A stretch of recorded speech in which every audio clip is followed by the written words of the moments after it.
നമസ്കാരം. പ്രൈം ഡിബേറ്റിലേക്ക് സ്വാഗതം. സമാധാനത്തിന്റെ വെള്ളക്കൊടി ഉയർത്തിയെന്ന ട്രംപിന്റെ അവകാശവാദങ്ങൾക്കിടയിലും മിസൈലുകളാണ് വീണ്ടും ഗൾഫ് ആകാശത്ത് പായുന്നത്.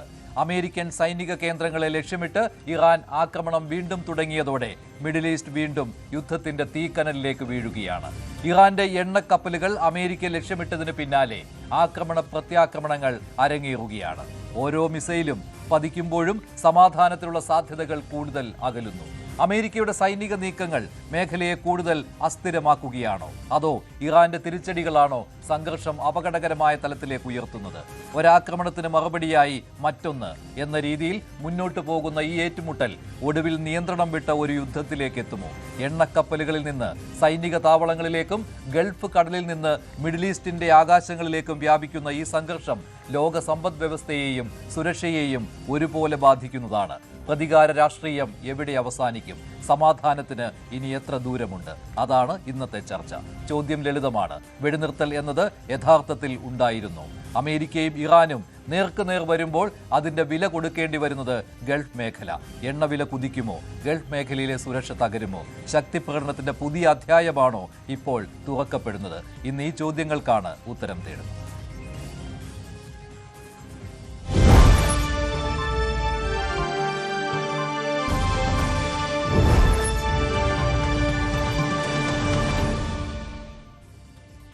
മാധ്യമപ്രവർത്തകൻ Shri Isaac John Pattanipparambil, brigadier doctor Mohanan Pillai, Shri Sajimon Antony എന്നിവരാണ് ഇന്ന് പ്രൈം ഡിബേറ്റിൽ ചേരുന്നത്. ശ്രീ ഐസക് ജോൺ, എന്താണ് ഗൾഫിലെ ഇപ്പോഴത്തെ അവസ്ഥ? ഒരു ശാന്തമായ ഒരു അന്തരീക്ഷത്തിലായിരുന്നുവല്ലോ, ഇപ്പോൾ പൊടുന്നനെ ഉണ്ടായ 2 ആക്രമണങ്ങൾ കുവൈറ്റിലും ബഹ്റൈനിലും. ഇതെങ്ങനെയാണ് ഗൾഫിനെ വീണ്ടും ഒരു ആശങ്കയുടെ മുനമ്പിലേക്ക് എത്തിക്കുകയാണോ? അതെ, മനുഷ്യ പറഞ്ഞു കഴിഞ്ഞു. ആശങ്കയുടെ മുനമ്പിലല്ല, ഇത് വലിയൊരു ആശങ്കയാണ്. അപ്പം ഈ ഇത്ര യുദ്ധം തുടങ്ങിയ ശേഷം നേരത്തെ ഇതിനേക്കാളും വലിയ അറ്റാക്സുകളൊക്കെ ഉണ്ടായിട്ടുണ്ട്. പക്ഷേ ഇതിന് വേറൊരു വ്യാപ്തി വർദ്ധിക്കുകയാണ്. ഇതൊരു റീജിയണൽ കോൺഫ്ലിക്റ്റ് ആകാനായിട്ടുള്ള, അതായത് ബാക്കിയുള്ള ഗൾഫ് രാജ്യങ്ങളും കൂടെ നേരിട്ട് പങ്കെടുത്ത് ആകാനുള്ള ഒരു സാധ്യത ഇതുമൂലം ഉണ്ടാകും. ഇങ്ങനെ ഈ രീതിയിൽ എസ്കലേറ്റ് ചെയ്യുകയാണ്. അതിനൊരു പ്രസ്താവനയും കണ്ടിരുന്നു അല്ലെ, UAE ഭാഗത്തു നിന്നാണ് യോജിച്ചുള്ള ഒരു ആക്രമണം നടത്തണം ഗൾഫ് രാജ്യങ്ങൾ. UAE പറഞ്ഞത് യോജിച്ചുള്ള വ്യോമ എയർ മിസൈൽ ഡിഫൻസ് ഒരു കോർഡിനേഷൻ കൂടുതൽ വർദ്ധിപ്പിക്കണമെന്ന് അവർ പറഞ്ഞിട്ടുണ്ട്. അത് ശരിയാണ്, അത് പറഞ്ഞിട്ടുണ്ട്. പക്ഷേ അതല്ല, ഇതുവരെ വളരെയേറെ സമീപനം പാലിച്ചാണ് ഗൾഫ് രാജ്യങ്ങൾ. അവർ തിരിച്ചടിച്ചിട്ടില്ല. എത്രയോ UAEക്കെതിരെ തന്നെ ഏകദേശം 3000-ഓളം അറ്റാക്സ്, അതായത് ഡ്രോണ്, മിസൈല്, അല്ലെ ബാലിസ്റ്റിക് മിസൈല്, ക്രൂസ് മിസൈൽ, ഇതെല്ലാം കൂടെ ചേർത്തുള്ള അറ്റാക്സ് ഉണ്ടായിട്ടും UAE അതിനെ തടഞ്ഞതല്ലാതെ ഒരു അറ്റാക്ക് പോലും അവിടെ നടത്തിയിട്ടില്ല. ബാക്കിയുള്ള രാജ്യങ്ങളെല്ലാം അതുപോലെയായിരുന്നു. പക്ഷേ ഇപ്പോഴും ഇത് വീണ്ടും ഇങ്ങനെ പോവുകയാണെങ്കിൽ ഇത് വളരെ സങ്കീർണമായ, കൂടുതൽ വലുതായിട്ടുള്ളൊരു ആവൽഘട്ടത്തിലേക്ക്, ഡേഞ്ചറസ് ഫേസിലേക്ക് വന്നുകൊണ്ടിരിക്കുകയാണ്. അപ്പം അങ്ങനെ പോവുകയാണെങ്കിൽ ഇപ്പം ഇതിനകത്ത് ഇറാന് വർദ്ധിച്ച വീര്യവും ആത്മവിശ്വാസവും ഉണ്ട് ഇപ്പം. കാരണം അവർക്കറിയാം അമേരിക്ക അത്ര പറഞ്ഞ വലിയൊരു പുലിയല്ല എന്ന്. അവർക്ക് മാത്രമല്ല മനസ്സിലാക്കാൻ കഴിഞ്ഞത്, ഇറാൻ സെൽഫ് റിയലൈസേഷനായിരുന്നു. ബാക്കിയുള്ള രാജ്യങ്ങൾക്കും മനസ്സിലായി എന്താണ്, അമേരിക്കയെ മാത്രം നമ്പി നിന്നാൽ, അവരെ മാത്രം വിശ്വാസത്തിലെടുത്തു കഴിഞ്ഞാൽ ഇവർക്ക് ഇതേപോലെയുള്ള സ്ഥിരമായിട്ടുള്ള അറ്റാക്കുകളും ഉണ്ടാകുകയും അതുമൂലം അവരുടെ എക്കോണമിക്ക് ഉണ്ടായ ആഘാതം അത് വളരെ പറഞ്ഞറിയിക്കാൻ വയ്യാത്തതാണ്. ഈ 6 ഗൾഫ് രാജ്യങ്ങളിൽ ഏറ്റവും കൂടുതൽ ആഘാതം നേരിട്ട UAE ഇൻവെസ്റ്റേഴ്സിനുണ്ടായിരുന്ന കോൺഫിഡൻസ് അത് വളരെ വളരെ വളരെ സങ്കീർണമാണത്. കാരണം ആ ഒരു നിലയിലേക്ക്, പൂർവ്വസ്ഥിതിയിലേക്ക് കൊണ്ടുവരാനായിട്ട് ഒരുപാട് വർഷങ്ങൾ വീണ്ടെടുക്കും. കോവിഡ് സമയത്തോ അല്ലെങ്കിൽ ഗ്ലോബൽ ഫൈനാൻഷ്യൽ ക്രൈസിസിലോ ഉണ്ടായ പോലുള്ള ക്രൈസിസ് അല്ല ഇത്. ആൾക്കാർക്ക് മനസ്സിലായി, ഇൻവെസ്റ്റേഴ്സിന് മനസ്സിലായി, ഇത് എപ്പോഴും പൊട്ടിത്തെറിക്കാവുന്ന ഒരു അഗ്നിപർവ്വതത്തിൻ്റെ കീഴിലാണ്, അല്ലെങ്കിൽ അതിൻ്റെ നിഴലിലാണ് UAE എന്നുള്ള ഒരു സംഭവമാണ്. അതുപോലെ തന്നെ ബഹ്റൈൻ. അപ്പോൾ ഇവിടെയൊക്കെയുള്ള അവരുടെ സാമ്പത്തിക രംഗത്ത് മാത്രമല്ല, അവിടെയുള്ള എല്ലാ രംഗങ്ങളും, അങ്ങോട്ടുള്ള സമസ്ത മേഖലകളെ അത് ബാധിച്ചിട്ടുണ്ട്. അപ്പോൾ അങ്ങനെ വരികയാണെങ്കിൽ, ഇപ്പോഴത്തെ അവസ്ഥയിൽ നോക്കുകയാണെങ്കിൽ ഇതിന് 3 സിനേറിയോ നമുക്ക് നോക്കാം. 3 സിനേറിയോ നമുക്ക് 3 തരത്തിൽ. ഒന്ന് ആലോചിക്കുകയാണെങ്കിൽ, ഒരു കൺട്രോൾഡ് എസ്കലേഷൻ ആയിട്ട് കൊണ്ടുപോകാം. അതായത് ഇറാൻ പറയുകയാണ്, ഇത് അവർക്ക് സീസ്ഫയർ അവർ കൊടുത്തിട്ടുള്ള അജണ്ടകൾ, അല്ലെങ്കിൽ അവർ കൊണ്ടുവരുന്ന കണ്ടീഷൻസ് അമേരിക്ക റിജക്റ്റ് ചെയ്തു. US കൊടുത്തിട്ടുള്ള കണ്ടീഷൻസ് ഇവർ റിജക്റ്റ് ചെയ്തു. അപ്പോൾ ഇനി ഇത് കൊണ്ടുപോകണമെന്നുണ്ടെങ്കിൽ ഒരു കൺട്രോൾഡ് ആയിട്ടുള്ള, കാലിബ്രേറ്റഡ് ആയിട്ടുള്ള ഒരു എസ്കലേഷൻ. അതുമൂലം അവർക്കറിയാം അത് ഒരു പരിധി കൂടുതൽ വിട്ടുപോകത്തില്ല. അല്ലെങ്കിൽ അതുണ്ടെങ്കിൽ വലിയ ഈ രീതിയിൽ തന്നെ പൊയ്ക്കൊണ്ടിരിക്കും. അതിന് ഒരു ഇൻഡെഫിനിറ്റ് ആയിട്ട് പൊയ്ക്കൊണ്ടിരിക്കും. അതിൽ ഇപ്പോൾ ഏത് സമയത്തും ഇപ്പോൾ അമേരിക്കയുടെ ഒരു ആക്രമണം ഇറാന്റെ എണ്ണക്കപ്പലുകൾക്ക് നേരെയോ മറ്റോ ഉണ്ടായാൽ ഉടൻ തന്നെ ഇറാൻ ഗൾഫ് മേഖലയിൽ അത് ആക്രമണം ഉണ്ടായിരിക്കും, മിസൈലുകളും ഡ്രോണുകളും അയച്ചിരിക്കും. അങ്ങനെ ഒരു സ്ഥിതി വന്നിരിക്കുകയാണല്ലോ. നേരത്തെ അതുണ്ടായിരുന്നു. കാരണം നേരത്തെ യു എയിലും ഒക്കെയുള്ള US ബേസസിനും യു എയിലുള്ള എയർപോർട്ടുകളും ബാക്കിയുള്ള സിവിലിയൻ ഇൻഫ്രാസ്ട്രക്ചേഴ്സിനെതിരെയൊക്കെ അവർ അറ്റാക്ക് ചെയ്തിട്ടുണ്ടായിരുന്നു. പക്ഷേ അതല്ല, അപ്പോൾ ഈ കൺട്രോൾഡ് എസ്കലേഷൻ കൂടാതെ ഇനി ഉള്ളത് പ്രതീക്ഷയ്ക്ക് വകയുള്ളത് ഇമ്മീഡിയറ്റായിട്ട് വീണ്ടും ഡിപ്ലോമാറ്റിക് പാത്തിലേക്ക് പോകണം. അത് രണ്ട് കൂട്ടരും ബാക്കിയുള്ള അവരുടെ എല്ലാ അത് നടന്നുകൊണ്ടിരിക്കുകയാണ്. കൂടുതൽ ആഡഡ് അർജൻസിയോട് കൂടി അങ്ങനെ പോകാനുള്ള സാധ്യത ഉണ്ടാകണം. ഇല്ലെങ്കിൽ സംഭവിക്കാൻ പോകുന്ന മൂന്നാമത്തെ സിനറിയാണ് ദ വേസ്റ്റ് കേസ് സിനറി എന്ന് പറഞ്ഞു കഴിഞ്ഞാൽ ഇതൊരു പ്രാദേശിക യുദ്ധമായിട്ടങ്ങ് വ്യാപിക്കും. അതായത് 6 ഗൾഫ് രാജ്യങ്ങളും അത് ചിലപ്പോൾ ഒമാൻ അതിനകത്ത് എപ്പോഴും ന്യൂട്രലായിട്ടുള്ള സ്റ്റാൻഡ്സ് എടുത്തിട്ടുള്ളതാണ്. ഒമാൻ ചിലപ്പോൾ മാറിയുന്ന ബാക്കിയുള്ളവരെല്ലാം ഇൻവോൾവായിട്ട് ഇറാനും US-ഉം ഇറാനെതിരെ US-ഉം ഇസ്രായേലും ഈ ബാക്കി 5 രാജ്യങ്ങളും ചേർന്ന് സംയുക്തമായിട്ടൊരു ആക്രമണം ഉണ്ടാകാം. ഇതൊന്നും സംഭവിച്ചില്ലെങ്കിൽ എങ്കിലും എല്ലാ ആൾക്കാരുടെ മനസ്സിലൊരു പ്രതീക്ഷയുണ്ട്. ഇറാൻ്റെ ഓരോ നീക്കത്തിലും അവർക്കറിയാം ഈ US-ന് ഇനി ഒരിക്കലും ഒരു ഫുൾ സ്കെയിൽ വാറിലേക്ക് പോകാൻ താല്പര്യമില്ല. അതിനുള്ള ശേഷി ഇപ്പോൾ അവർക്കില്ല. US-നില്ല എന്ന് പറഞ്ഞു കഴിഞ്ഞാൽ അത് വലിയ അതിശോക്തിപരമായിട്ട് തോന്നുമെങ്കിൽ തന്നെ അതാണ് സത്യാവസ്ഥ. കാരണം അവരുടെ ഇപ്പോൾ സമാധാന ശ്രമങ്ങൾക്ക് കൂടുതൽ ചുക്കാൻ പിടിക്കുന്ന ട്രംപാണ്. ബ്രിഗേഡിയർ ഡോക്ടർ മോഹനൻ പിള്ള ഇപ്പോൾ അങ്ങനെയാണല്ലോ കാണുന്നത്. ഇപ്പോൾ ഏറ്റവും ഒടുവിലായിട്ട് ട്രംപിന്റെ പ്രസ്താവനയും അങ്ങനെയാണ് വന്നിരിക്കുന്നത്. ഇറാൻ ആണവായുധം കൈവശം വെക്കില്ല എന്ന് സമ്മതിച്ചിട്ടുണ്ട് എന്ന് പോലും പറഞ്ഞുകൊണ്ടാണ് മൊസ്തബയുമായിട്ടുള്ള കൂടിക്കാഴ്ച താൻ ആഗ്രഹിക്കുന്നു, അത് എപ്പോൾ വേണമെങ്കിലും നടക്കാം എന്നുവരെ ട്രംപ് പറഞ്ഞു വെക്കുകയാണ്. പക്ഷേ ഇങ്ങനെ സമാധാനത്തിൻ്റെ വെള്ളക്കൊടി പാറിക്കുന്ന ഈ സമയത്തും ഇവിടെ തടസ്സമായി നിൽക്കുന്നത് ഇസ്രായേൽ ലെബനിലേക്കുള്ള ആക്രമണം നിർത്തിയിട്ടില്ല ഹിസ്ബുള്ളക്കെതിരെ. അപ്പോൾ അതുകൊണ്ട് ഇറാൻ അടങ്ങിയിരിക്കുന്നില്ല, അവർ ആക്രമണം ഇടയ്ക്കിടയ്ക്ക് തുടർന്നുകൊണ്ടേയിരിക്കുന്നു. അങ്ങനെ ഒരു സിനാരിയോ വന്നിട്ടില്ല ഇപ്പോൾ അവിടെ. അതിൽ ഒരു കാര്യം, ട്രംപ് അങ്ങനെ പറഞ്ഞു അല്ലെങ്കിൽ ട്രംപ് വിചാരിച്ചു എന്ന് പറഞ്ഞു കഴിഞ്ഞാൽ ഇപ്പോഴത്തെ ഒരു നാൽക്കവലകളിലുള്ള ആൾക്കാർ പോലും ചിരിക്കുന്ന അല്ലെങ്കിൽ തമാശ രീതിയിൽ എടുക്കുന്ന ഒരു സംവിധാനമാണ് ട്രംപ് പറഞ്ഞു എന്ന് പറഞ്ഞാൽ. അതുകൊണ്ട് നമുക്ക് ആ ഭാഗം അങ്ങ് വിടാം. ട്രംപ് എന്തു പറഞ്ഞു എന്നുള്ളത് റിലയബിലിറ്റി എന്ന് പറയുന്ന ഒരു സാധനമില്ല ഇതിനകത്ത്. മഞ്ജുഷ, നമ്മൾ കാണേണ്ട കാര്യമെന്ന് പറഞ്ഞാൽ US വളരെ നല്ല രീതിയിൽ തന്നെ പ്രഷറൈസ് ചെയ്താണ്. ആക്ച്വലി ഞാൻ ഡേ 1 മുതൽ പറയുന്നത് ഇതിൻ്റെ കീ പ്ലെയർ എന്ന് പറയുന്നത് ഇസ്രയേലാണ്. ആ ഇസ്രയേൽ ഇപ്പോൾ നോക്കണം, വളരെ തന്ത്രപൂർവം നൈസായിട്ട് ഒരു വൺ സൈഡ് എടുത്ത് US-ൻ്റെ, അതായത് ഒരു ശീലാന്തി പറയില്ലേ എന്ന് പറയുന്ന മാതിരി US-ൻ്റെ ഷോൾഡറിലോട്ട് കൊണ്ട് വെച്ചു കൊടുത്തു ദേ ഇറാനെ. ഞങ്ങൾ നൈസായിട്ട് അവിടെ നിന്ന് മാറി. അവരുടെ എയിം എന്താണ്? അത് വിശാലമായിട്ടുള്ള ഈജിപ്റ്റ് അല്ലെങ്കിൽ അവിടെയുള്ള ആ ഇതിൽ എന്താ പറയുക എന്നുള്ള രീതിയിലാണ് ഈ മുന്നോട്ട് പോകുന്നത്. പക്ഷേ അതൊരു കാരണവശാലും നടക്കില്ല. കാരണം ഇറാനെ സംബന്ധിച്ചിടത്തോളം അവരുടെ പ്രധാന ട്രംപ് കാർഡ് എന്ന് പറയുന്നത്, അവരുടെ തുറുപ്പുചീട്ട് എന്ന് പറയുന്ന 3 കാര്യങ്ങളാണ്. 1 ഹൂതീസ് ഉണ്ട്, 2 ഹോർമുസ് ഉണ്ട്, അതുപോലെ തന്നെ എൻറിച്ച്ഡ് യുറേനിയമാണ്. ഈ 3 പോയിന്റിൽ പക്ഷെ ഒരു കാര്യം നമ്മൾ അംഗീകരിച്ചു കൊടുക്കണം, ഇറാൻ എന്നാണോ ഡേ 1 മുതലുള്ള പറഞ്ഞിട്ടുള്ള കാര്യത്തിൽ നിന്ന് ഒരു സ്റ്റെപ്പ് പോലും അവർ പുറകോട്ട് മാറിയിട്ടില്ല ഒരു കാരണവശാലും. അവരപ്പോൾ അവരുടെ സ്റ്റാൻഡിൽ തന്നെ നിൽക്കുകയാണ്.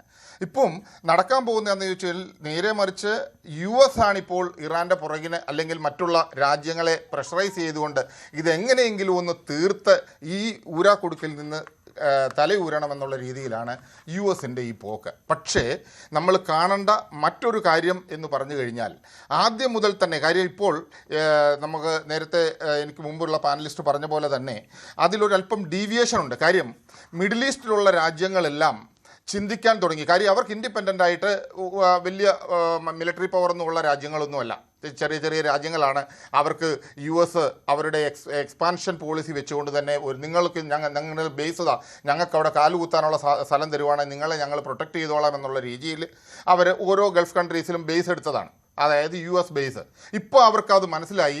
അറബ് കൺട്രീസ് എല്ലാവരും കൂടി ഒന്നിച്ച് നിന്ന് ഇപ്പോൾ ചൈന അല്ലെങ്കിൽ ആ ഒരു റഷ്യ എന്നുള്ള ആ ഒരു ആംഗിളിലോട്ട് വന്നിട്ട് US-ൻ്റെ ഷെൽട്ടറിൽ നിന്ന് മാറാനുള്ള ഒരു ആറ്റിറ്റ്യൂഡ് പതിയെ വന്നു തുടങ്ങിയിട്ടുണ്ട്. അത് വരുന്നത് കൊണ്ടാണ്, അത് വന്നില്ല എന്നുണ്ടെങ്കിൽ ഇന്നല്ലേ നാളെ അത് സംഭവിച്ചിരിക്കും. കാരണം അവരെ സംബന്ധിച്ചിടത്തോളം വാർ എന്നുള്ളതല്ല വിഷയം. അവരെ സംബന്ധിച്ചിടത്തോളം ഇക്കണോമിക് ഡെവലപ്മെൻ്റ് ആണ് പ്രശ്നം. ആ ഇക്കണോമിക് ഡെവലപ്മെൻറ്റ് കൺസിഡർ ചെയ്യുമ്പോൾ തീർച്ചയായിട്ടും ഇറാൻ ഈ ഒരു പർട്ടിക്കുലർ സിറ്റുവേഷനിൽ ഇങ്ങനെ നിൽക്കുമ്പോൾ ആ ഒരു സാഹചര്യത്തിൽ ഇറാനെ ടോട്ടലി റൈറ്റ് ഓഫ് ചെയ്യാൻ ഒരു കാരണവശാലും പറ്റില്ല.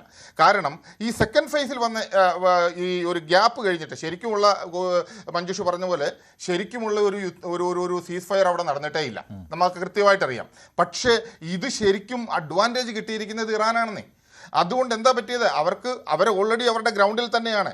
ആ ഗ്രൗണ്ടിൽ അവരുടെ സ്വന്തം രാജ്യത്ത് സ്വന്തം സ്ഥലത്ത് അവർക്ക് റീഅറേഞ്ച് ചെയ്യാനും അവർക്ക് എന്താണോ നഷ്ടപ്പെട്ടതൊക്കെ ഒന്ന് റീകൂപ്പ് ചെയ്യാനും പ്രധാനപ്പെട്ട കാര്യങ്ങളൊക്കെ ലെഫ്റ്റ് റൈറ്റ് മെയിൻ സ്ഥലങ്ങളിൽ കവർ ചെയ്യാനും ഒക്കെയുള്ള ഒരു റിയാക്ഷൻ ടൈം അവർക്ക് കിട്ടി എന്നുള്ളത് ഏറ്റവും വലിയൊരു അഡ്വാൻറ്റേജ്.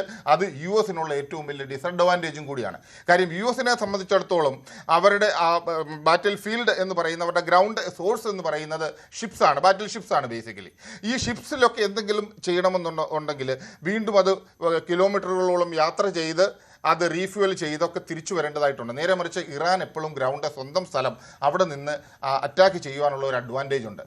ഇനിയും ഇറാൻ അറിയാം ചെയ്യാവുന്നതിൻ്റെ മാക്സിമം ശേഷി, അതായത് most destructive weapons initially use ചെയ്ത് കഴിഞ്ഞു. ഇനി ഇതിൽ കൂടുതലൊന്നും വരാനില്ല. വെപ്പണിൻ്റെ ആ ഒരു സ്കെയിൽ എന്ന് പറയുന്നത് തീർച്ചയായിട്ടും US-ൽ ലോ സ്കെയിലായിരിക്കുകയാണ്. നേരെ മറിച്ച് ഇപ്പോൾ ഇസ്രയേലിൻ്റെ മെയിനായിട്ടുള്ള ആ ഒരു ഫോക്കസ് എന്ന് പറയുന്നത് ഇറാനല്ല, അവരുടെ ഫോക്കസ് ചേഞ്ച് ചെയ്തു. നേരെ മറിച്ച് ഇറാൻ വെച്ചിരിക്കുന്ന കണ്ടീഷൻ വളരെ ക്ലിയർ ആണ്. അതായത് ഹൂത്തിയെ അല്ലെങ്കിൽ പ്രോക്സിയെ അറ്റാക്ക് ചെയ്താൽ ഞങ്ങൾ തിരിച്ചടിക്കും. അത് തന്നെയാണ്, അത് ക്ലിയർ ആണ്. അതുപോലെ തന്നെയാണ് US ബേസ്, അതായത് ഏതെങ്കിലും രാജ്യം ഞങ്ങളെ അറ്റാക്ക് ചെയ്യുവാൻ US-ന് ബേസ് കൊടുത്താൽ, സപ്പോർട്ട് കൊടുത്താൽ വിത്തൗട്ട് എനി പ്രീ കണ്ടീഷൻ ഞങ്ങൾ അവരെ അറ്റാക്ക് ചെയ്തിരിക്കും. അതുകൊണ്ട് നിങ്ങൾ ഒരു കാരണവശാലും US-ന് ബേസ് കൊടുക്കാതിരിക്കുക, US-ന് ഷെൽട്ടർ കൊടുക്കാതിരിക്കുക. അപ്പോൾ തീർച്ചയായിട്ടും ഞങ്ങൾ അറ്റാക്ക് ചെയ്യില്ല. US-ന് ഷെൽട്ടർ കൊടുക്കുകയാണെന്നുണ്ടെങ്കിൽ തീർച്ചയായിട്ടും ഞങ്ങൾ അറ്റാക്ക് ചെയ്യും. അവരുടെ പോളിസി വളരെ ക്ലിയർ ആണ്. ആ പോളിസി വെച്ച് മുന്നോട്ട് പോയതുകൊണ്ടാണ് ഇപ്പോൾ US-ന് എങ്ങും വയ്യാത്ത ഒരു രീതി, തലയുരാൻ വയ്യാത്ത ഒരു രീതി. ശ്രീ സജിമോൻ ആന്റണി അമേരിക്കയിലും ചേരുകയാണ്. ശ്രീ സജിമോൻ ആന്റണി, ഇങ്ങനെ ഒരു സ്ഥിതിവിശേഷം ഉണ്ടായിരിക്കുകയാണല്ലോ. ട്രംപ് ഇപ്പോൾ സമാധാനത്തിന്റെ കാര്യങ്ങളാണ് പറയുന്നത്. ഇറാനുമായിട്ടുള്ള ചർച്ചകൾ തുടരുകയാണ് എന്ന് അദ്ദേഹം ട്രൂത്ത് സോഷ്യലിൽ പറഞ്ഞിട്ടുണ്ടായിരുന്നു. ഇപ്പോൾ ഏറ്റവും ഒടുവിൽ ഒരു അഭിമുഖത്തിൽ അദ്ദേഹം പറഞ്ഞത് ഈ ആണവായുധം ഉപയോഗിക്കില്ല എന്ന് ഇറാൻ സമ്മതിച്ചിട്ടുണ്ട് എന്നാണ്. അതായത് സമാധാനത്തിൻ്റെ പാത തുറന്നു കഴിഞ്ഞു എന്നാണ്. പക്ഷേ അപ്പോൾ ഇസ്രായേൽ മറ്റൊരു വഴിക്ക് പോവുകയാണല്ലോ. ലെബനനിൽ ആക്രമണം തുടരുകയാണ്. ഒരു വേള സ്ഥിരീകരിക്കാത്ത റിപ്പോർട്ടുകളുണ്ട്, ട്രംപ് നെതന്യാഹുവിനെ ക്രേസി എന്ന് വിളിച്ചു എന്നൊക്കെ. ആ രീതിയിലുള്ള മാധ്യമ റിപ്പോർട്ടുകൾ വരുന്നുണ്ടല്ലോ. എന്താണ് സംഭവിച്ചുകൊണ്ടിരിക്കുന്നത്? എന്തായാലും യുദ്ധം വേണ്ട എന്ന നിലപാടുള്ളവരാണല്ലോ അമേരിക്കയിൽ ഇപ്പോഴും കൂടുതൽ, സർവേ അനുസരിച്ച്. മഞ്ജുഷ്, ഒരു പരിധി വരെ താങ്കൾ പറഞ്ഞതിനോട് യോജിച്ചുകൊണ്ട് സഹപാനലിസ്റ്റ് പറഞ്ഞതിനോട് ചില വിയോജിപ്പുകൾ ഉണ്ട് എന്ന് ഞാൻ രേഖപ്പെടുത്താൻ ആഗ്രഹിക്കുകയാണ്. ഒന്ന്, ഇവിടെ നിന്നുള്ള ഒരു റിപ്പോർട്ട് അനുസരിച്ചിട്ട് ഇസ്രായേലും ട്രംപുമായിട്ട്, അതായത് ട്രംപും നെതന്യാഹുവുമായിട്ട് ഒരു അഭിപ്രായ വ്യത്യാസം വന്നു എന്നുള്ള കാര്യത്തിൽ അൺകൺഫേംഡ് റിപ്പോർട്ടുകളൊക്കെ പറയുന്നത് താങ്കൾ പറഞ്ഞുകൊണ്ടാണ്. എഫിം ബി ഷീറ്റ് എന്നൊക്കെ പറഞ്ഞുള്ള ഡയലോഗുകളൊക്കെ പറഞ്ഞു എന്നാണ് നമുക്ക് അറിയാൻ കഴിഞ്ഞത്. അപ്പോൾ എന്താണ് ഇവിടെ നിന്നൊരു ഒബ്സർവേഷൻ എന്ന് പറഞ്ഞു കഴിഞ്ഞാൽ, ഇന്ന് 96 ദിവസം പിന്നിടുമ്പം ഏകദേശം 4000-നും 6000-നും ഇടയ്ക്ക് ആളപായവും കാര്യങ്ങളൊക്കെ ഉണ്ടായി. എവിടെ നിന്ന് നമ്മൾ തുടങ്ങി, എവിടെ കൂടെ നടന്നു, എവിടെ വന്ന് നിൽക്കുന്നു, ഇനി എങ്ങോട്ടേക്ക് എന്ന് ചോദിച്ചു കഴിഞ്ഞാൽ നമ്മളൊരു സങ്കീർണമായ അവസ്ഥയിലാണ് എന്ന് പറഞ്ഞതിനകത്ത് സംശയമില്ല. എന്നാൽ ആ ഒരു ഈക്വൽ സമയത്ത് തന്നെ എനിക്ക് ഇതുകൂടെ പറയേണ്ടിയിരിക്കുന്നു. സഹപാനലിസ്റ്റ് ആരൊക്കെ പറയുന്നത് കേട്ടു, അമേരിക്കയുടെ കപ്പാസിറ്റി കുറഞ്ഞു, അല്ലെ അമേരിക്കയെ ഒരു മുഖവിലേക്ക് എടുക്കേണ്ട കാര്യമില്ല എന്നൊക്കെ പറയുന്നതിനോട് ഞാൻ പൂർണ്ണമായിട്ട് വിയോജിക്കുന്നു. അത് ഇവിടെ ഇരിക്കുന്നതുകൊണ്ട് മാത്രമല്ല, നമ്മളൊരു മിലിറ്ററി ഫോഴ്സിന്റെ ഒരു കാര്യത്തിൽ പറയുവാണെങ്കിൽ ഇന്ന് ലോകത്തിൽ ഏത് ശക്തിയുമായിട്ട് കമ്പയർ ചെയ്യുകയാണെങ്കിലും അമേരിക്കയുടെ മിലിറ്ററി മൈറ്റ് ആണ് എന്നുള്ള കാര്യത്തിൽ ആർക്കും തർക്കമുള്ളൊരു കാര്യമില്ല. പക്ഷേ എന്നാൽ നമുക്ക് റീജിയണൽ ഡിഫറൻസുകൾ വരുമ്പോൾ നമുക്ക് നമ്മുടേതായ അഭിപ്രായ വ്യത്യാസങ്ങൾ രേഖപ്പെടുത്താൻ കുഴപ്പമില്ല. അത് ഒന്ന്. രണ്ടാമത്തേത്, സമാധാനത്തിന്റെ കാര്യത്തിൽ ഇത് എങ്ങോട്ട് എന്ന് ചോദിക്കുകയാണെങ്കിലും, അതായത് എന്തിനാണ് അമേരിക്ക അവിടെ പോയത്? അമേരിക്ക പോയത് രണ്ട് പ്രധാന കാര്യങ്ങളുമായിട്ടാണ് അവിടെ പോയത്. ഒന്ന്, ഇറാന്റെ ഇപ്പോഴത്തെ കറണ്ട് ഭരണകൂടത്തെ അട്ടിമറിച്ച് അവര് ഒരു ഭരണം സ്ഥാപിക്കുക എന്നുള്ള ഒരു IRGC വിട്ടിട്ട് വേറൊരാളെ ഏൽപ്പിക്കുക എന്നുള്ളൊരു ദൗത്യം ഉണ്ടായിരുന്നു എങ്കിൽ അതിനേക്കാളും ഇമ്പോർട്ടന്റ് ആയിട്ട് ഇറാന്റെ ന്യൂക്ലിയർ കേപ്പബിലിറ്റി അത് കഴിഞ്ഞ കഴിഞ്ഞ 2-3 ദശകങ്ങളായിട്ട് അമേരിക്കയിൽ അല്ലെ ലോകത്തിൽ മൊത്തമായിട്ടൊരു ഹോട്ട് ടോപ്പിക്കാണ്. കാരണം ഇതിനു മുമ്പ് ഒബാമ അഡ്മിനിസ്ട്രേഷൻ ഇവിടെ ഉണ്ടായിരുന്നപ്പം ഇറാനുമായിട്ട് ഒരു ന്യൂക്ലിയർ ഡീൽ ഉണ്ടാക്കുകയും എന്ന് തൊട്ട് ആ ഡീൽ ഉണ്ടായോ അന്ന് മുതൽ ട്രംപ് അഡ്മിനിസ്ട്രേഷൻ അല്ലെ ട്രംപ് പ്രസിഡന്റ് ആകാതിരിക്കുന്നതിന് മുമ്പ് തന്നെ അതിനെ ക്രിട്ടിസൈസ് ചെയ്യുകയും അമേരിക്ക ഇറാന് സറണ്ടർ ചെയ്തു, അല്ലെങ്കിൽ അമേരിക്ക ഇറാന്റെ ഈ ഒരു ഡീൽ എടുക്കുന്നതോടുകൂടി വീക്ക് ആവുകയാണ് ചെയ്തത് എന്നുള്ളത് ഇത് വന്നു. ആദ്യത്തെ ടൈമിൽ വന്നു, രണ്ടാമത്തെ ടൈമിൽ അത് ആദ്യത്തെ ടൈമിൽ തന്നെ ആ ഒരു എഗ്രിമെന്റ് മറിച്ചിടുകയും അതിനുശേഷം റീനെഗോഷിയേഷൻ തുടങ്ങുകയും അത് ഒരിടത്തും എത്താതിരിക്കുകയും ചെയ്യുന്ന ഒരു പ്രതിവിധിയാണ് വന്നത്. അപ്പൊ അതിനുശേഷമാണ് ഇസ്രായേലിന് വേണ്ടി അല്ല ഇസ്രായേൽ പറഞ്ഞിട്ട് ഇസ്രായേലിന്റെ കൈപിടിച്ച് അല്ലെ ഇസ്രായേലിന്റെ തോളിൽ കയറി അല്ലെങ്കിൽ ഇസ്രായേൽ അമേരിക്കയുടെ തോളിൽ കയറി എങ്ങനെയും ആയിക്കോട്ടെ ഈ ഒരു സ്ട്രൈക്കിൽ വന്നു. ഈ രണ്ട് കാര്യവും നടന്നില്ല. ഇത് ന്യൂക്ലിയർ ബോംബ് അല്ലെങ്കിൽ ആ ഒരു ത്രെട്ട് എവിടെയായിരുന്നു അത് അവിടെ തന്നെ ഉണ്ട്. എന്തായത് ഒരു മേ ബി 5-6 മാസം അല്ലെ 2-3 വർഷം അതിനെ മുന്നേക്ക് വലിക്കാൻ പറ്റി എന്നതിലകം അധികം പോയില്ല സ്ട്രാറ്റജിക്കലി എന്നുള്ളതാണ് നമുക്ക് കാണാൻ പറ്റുന്നത്. എന്നാൽ ഈക്വലി ഇമ്പോർട്ടന്റ് ആയിട്ടുള്ളത് ഇപ്പം അഡ്മിനിസ്ട്രേഷൻ പോയി IRGCയുടെ പുതിയ ഒരു എക്സ്റ്റൻഷൻ വന്നു എന്ന് നമുക്ക് പറയാൻ പറ്റത്തുള്ളൂ. മൂന്നാമത്തേത് ഈ പറഞ്ഞ നിങ്ങൾ പറഞ്ഞു മുടക്കി തന്നെ ഹോർമുസ് എന്ന് പറഞ്ഞ അത് ന്യൂക്ലിയർ ബോംബിനേക്കാളും തൊട്ടുള്ള ഒരു കാര്യമാണ് എന്ന് നമുക്ക് സമ്മതിക്കേണ്ടിയിരിക്കുന്നു. കാരണം ഇതുവരെ അത് നമ്മൾ പേപ്പറിൽ പഠിക്കുകയോ അല്ലെങ്കിൽ നമ്മൾ ചർച്ച ചെയ്യുകയോ മാത്രമല്ലായിരുന്നു, അത് റിയാലിറ്റി ആയിട്ട് കേരളത്തിലുള്ള ആൾക്കാരുടെ അടുക്കളയിലും അമേരിക്കയിലും ഇവിടെ പെട്രോൾ അടിക്കുന്ന ഞങ്ങൾക്കും രോഗം ആകമാനം എല്ലാവർക്കും ബാധിക്കുന്ന ഒരു കേസാണ്. നമ്മുടെ ഡയറക്റ്റ് ആയിട്ട് ഒരു യുദ്ധം വരുമ്പോൾ സാധാരണഗതിയിൽ നമ്മൾ പറയും വല്ലവരെയൊക്കെ പട്ടി കടിക്കുമ്പോൾ ഒരു വേദനയുണ്ട്, ആ പട്ടി നമ്മുടെ സ്വന്തക്കാരെ കടിക്കുമ്പോൾ വേറൊരു വേദനയാണ്, പക്ഷെ ആ പട്ടി വന്ന് സ്വന്തം കാലെ കടിക്കുമ്പോൾ വേറൊരു വേദനയാണ് എന്ന് പറയുന്നതോടെയാണ്. അപ്പൊ ഈ ഒരു യുദ്ധം വല്ലവരുടെയും കാലെ കടിച്ച ആ ഒരു വേദനയല്ല, നമ്മുടെ കാലെ കടിക്കുന്ന ഒരു വേദന തന്നെ എല്ലാവർക്കും വരുന്നുണ്ട് എന്നുള്ളതിൽ സംശയമില്ല. അതുകൊണ്ട് തന്നെ ഇന്റർനാഷണൽ കമ്മ്യൂണിറ്റി അല്ലെങ്കിൽ ട്രംപ് അഡ്മിനിസ്ട്രേഷൻ ഒരു പ്രഷറിലാണ് എന്നുള്ള കാര്യത്തിൽ സംശയമില്ല. അവർക്കും ഇറാനും ഒരു പരിധി വരെ ഇവിടെ നിന്ന് ഒരു എക്സിറ്റ് അടിക്കണം, എക്സിറ്റിന് വേണ്ടിയിട്ടുള്ള ഒരു സമയാവമാണ് അവർ നോക്കുന്നത് എന്നാണ് എനിക്ക് നോക്കിക്കാണുന്നത് ഇവിടെ നിന്ന് വരുന്നത്. അപ്പൊ നമുക്ക് ഇറാന്റെ സൈഡിൽ നിന്ന് പറയുവാണെങ്കിൽ ഇറാന് പറയാൻ പറ്റും, ഓക്കെ ഇറാന്റെ തറവാട്ടിലാണ് നിൽക്കുന്നത്, അവർക്ക് പിന്നെ റീകൂപ്പ് ചെയ്യാനുള്ള ഓപ്പർച്യൂണിറ്റി ഉണ്ട് എന്ന് പറഞ്ഞാലും അമേരിക്കയുടെ മിലിറ്ററിയുമായിട്ട് അത്രയും സോഫിസ്റ്റിക്കേറ്റഡും സാങ്കേതിക വിദ്യ മുന്നതും ഉള്ളത് കാരണം അമേരിക്കയ്ക്ക് ഒരിക്കലും ആ ഒരു ക്ഷാമമില്ല. അൺലിമിറ്റഡ് റിസോഴ്സ് ഉണ്ട്, പൈസയുണ്ട്, മണിയുണ്ട്, സപ്പോർട്ട് ഉണ്ട്, വെപ്പൺ ഉണ്ട് എന്നുള്ള കാര്യത്തിൽ സംശയമില്ല. അപ്പൊ എന്നാലും ഇവിടെയുള്ള ഡൊമസ്റ്റിക് പോളിസിയുടെ കാര്യത്തിൽ ട്രംപിന് വളരെയധികം ഒരു സെറ്റ് ബാക്ക് കിട്ടുന്നുണ്ട്. അപ്പൊ അതുകൊണ്ട് തന്നെ ഈ യുദ്ധം അമേരിക്കക്കാർക്ക് ഒരു ഫേവർ ആയിട്ടുള്ള ഒരു കാര്യമല്ല. 69 അല്ലെങ്കിൽ 70% അമേരിക്കൻസ് ഇൻക്ലൂഡിംഗ് കീ റിപ്പബ്ലിക്കൻസ് ഉൾപ്പെടെയുള്ള ആൾക്കാർ ട്രംപ് അഡ്മിനിസ്ട്രേഷനോട് ഒപ്പോസ് ചെയ്യുകയാണ്. ഈ യുദ്ധം എത്രയും വേഗം നിർത്തിയിട്ട് ഇവിടുത്തെ ഡൊമസ്റ്റിക് ഇഷ്യൂല് ഫോക്കസ് ചെയ്യണം എന്നുള്ളൊരു മെസ്സേജാണ് കൊടുത്തുകൊണ്ടിരിക്കുന്നത്. പക്ഷേ 4 മാസത്തിലേക്ക് യുദ്ധം കടക്കുകയാണ്. ഇപ്പോൾ വെടിനിർത്തൽ എന്നുള്ള ഒരു കാര്യത്തിലേക്ക് ട്രംപ് എത്തിയിരിക്കുന്നു എന്നുള്ളത് ശരിയാണല്ലോ അല്ലേ?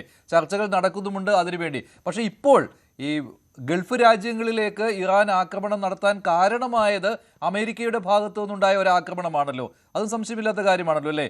എണ്ണക്കപ്പലുകൾ ആക്രമിച്ചത്, അതിനുശേഷമാണല്ലോ തിരിച്ചാക്രമണം ഇറാൻ നടത്തിയതും, പിന്നെ അടുത്ത ആക്രമണം അമേരിക്കയുടെ ഭാഗത്തു നിന്നുണ്ടാകുന്നു, പിന്നീട് ഗൾഫിലേക്ക് ആക്രമണം വരുന്നു. അങ്ങനെയല്ലേ? അതല്ലേ ആ ഒരു പരമ്പര ഇത്തവണ ഉണ്ടായത്? മഞ്ജുഷേന്റെ 2 ആംഗിൾ ഉണ്ട്. ഒരു ആംഗിൾ എന്ന് പറഞ്ഞാൽ ഒരു സൈഡിൽ അമേരിക്കയും ഇറാനും ഒന്ന് സ്റ്റോപ്പ് ചെയ്യാൻ അല്ലെങ്കിൽ ഒരു പോസ് ചെയ്യാൻ ആഗ്രഹിച്ചാൽ പോലും ഇസ്രായേലിന് അത് പോസ് ചെയ്യണ്ട എന്നുള്ളൊരു ക്ലിയർ മെസ്സേജ് ആയിരുന്നു. അതുകൊണ്ടിട്ട് ഇറാന് ഡയറക്റ്റ് അറ്റാക്ക് ചെയ്യാതെ ഇറാന്റെ നെക്സ്റ്റ് ഹെസ്ബുള്ളയെ അറ്റാക്ക് ചെയ്യുക എന്നുള്ള പേരിൽ അല്ലെങ്കിൽ എന്താ പറയുന്നത് മറ്റ് ലെബനൻ ഏരിയയിൽ ഹെവി അറ്റാക്ക് കണ്ടിന്യൂ ചെയ്തു ഇസ്രായേൽ. അപ്പം അവിടെയാണ് ട്രംപ് അഡ്മിനിസ്ട്രേഷനും ഇസ്രായേൽ തമ്മിലൊരു അഭിപ്രായ വ്യത്യാസം വന്നിരിക്കുന്നത് എന്നാണ് എനിക്ക് മനസ്സിലാക്കാൻ പറ്റിയത്. അപ്പം അങ്ങനെ വരികയാണെങ്കിൽ ഞങ്ങളുടെ സഖ്യകക്ഷികളെ ആക്രമിക്കുകയാണെങ്കിൽ അല്ലെങ്കിൽ അങ്ങനെ ഒരു സംഭവം വരികയാണെങ്കിൽ ഞങ്ങൾക്കും അതിനുള്ള കേപ്പബിലിറ്റി ഉണ്ട് എന്നുള്ളൊരു മെസ്സേജ് കൊടുക്കുക എന്നുള്ളതാണ് ഇറാന് ഇപ്പൊ പറഞ്ഞ മറ്റു പല ഏരിയയിൽ ഒറ്റപ്പെട്ട സംഭവങ്ങളിലൂടെ ഒറ്റപ്പെട്ട മിസൈൽ അല്ലെങ്കിൽ ഡ്രോൺ ആക്രമണത്തിലൂടെ കാണിക്കാൻ അല്ലെങ്കിൽ ലോകത്തോട് പറയാൻ ആഗ്രഹിക്കുന്നത് എന്നാണ് മനസ്സിലാക്കാൻ പറ്റുന്നത്. ഏതായാലും ഒരു പീസ് ട്രീറ്റി ഉണ്ടോ എന്ന് ചോദിച്ചു കഴിഞ്ഞാൽ on paper there is a peace treaty ഉള്ളത് കൊണ്ടിട്ട് ഒരു ഓൾ ഔട്ട് യുദ്ധം അല്ലെങ്കിൽ എവിടെയാണോ നിന്നത് അതിനെ ഒന്ന് വ്യാപിച്ച് ഒരു തേർഡ് വേൾഡ് വാറിലേക്ക് പോവാതെ ആ ഒരു രീതിയിലേക്ക് വന്നിട്ടില്ല എന്നുള്ളത് ആശ്വാസജനകമാണ്. എന്നാൽ 2 രാജ്യങ്ങളും അവരുടേതായ രീതിയിൽ അവരുടേതായ സ്ട്രാറ്റജിയിൽ ഇതിനെ ഒരു എക്സിറ്റ് സ്ട്രാറ്റജിയിലേക്കാണ് പോകുന്നത് എന്നുള്ള കാര്യത്തിൽ സംശയമില്ല. ബട്ട് ഒരാഴ്ചയോ ഒരു ദിവസമോ ഒരു മണിക്കൂറോ ഒരു മാസമോ എടുക്കുമോ എന്ന് ചോദിച്ചു കഴിഞ്ഞാൽ ദാറ്റ്സ് എ $1 ബില്യൺ ക്വസ്റ്റ്യൻ. കാരണം ശരി സജിമോൻ, ഈ എക്സിറ്റ് സ്ട്രാറ്റജിയിലേക്ക് പോകുന്നുവെന്ന് പലപ്പോഴും ഒരു തോന്നൽ ഉണ്ടാക്കിയിട്ടുണ്ട്. ഇത്തവണ വലിയൊരു തോന്നലായിരുന്നു അത് എക്സിറ്റ് ആവുകയാണ്, യുദ്ധം അവസാനിക്കുകയാണെന്ന്. അങ്ങനെ വന്ന ഈ സമയത്താണല്ലോ ഇപ്പോൾ ഗൾഫിലേക്ക് ആക്രമണം നടന്നിരിക്കുന്നത്. അപ്പോൾ ഈ ഉരസി നോക്കിക്കൊണ്ടേ ഇരിക്കുകയാണ് എന്നുള്ളൊരു പ്രതീതി ഇപ്പോഴും വരികയാണല്ലോ. അത് ഗൾഫിനെ ആശങ്കയുണ്ടാക്കുന്ന കാര്യമല്ലേ? ഐസക് ജോൺ. തീർച്ചയായിട്ടും ഗൾഫ് വലിയ ആശങ്കയുടെ വലിയൊരു ആശങ്കയിൽ തന്നെയാണ് കഴിയുന്നത്. അപ്പോൾ ഇത് എസ്കലേറ്റ് ചെയ്തോറും ഓരോ നിമിഷവും കൂടുന്തോറും ഗൾഫിലെ സാമ്പത്തിക മേഖലയും അവിടുത്തെ ജനങ്ങളുടെ ജീവിതവും പരിഭ്രാന്തിയൊക്കെ കൂടിക്കൊണ്ടിരിക്കുകയാണ്.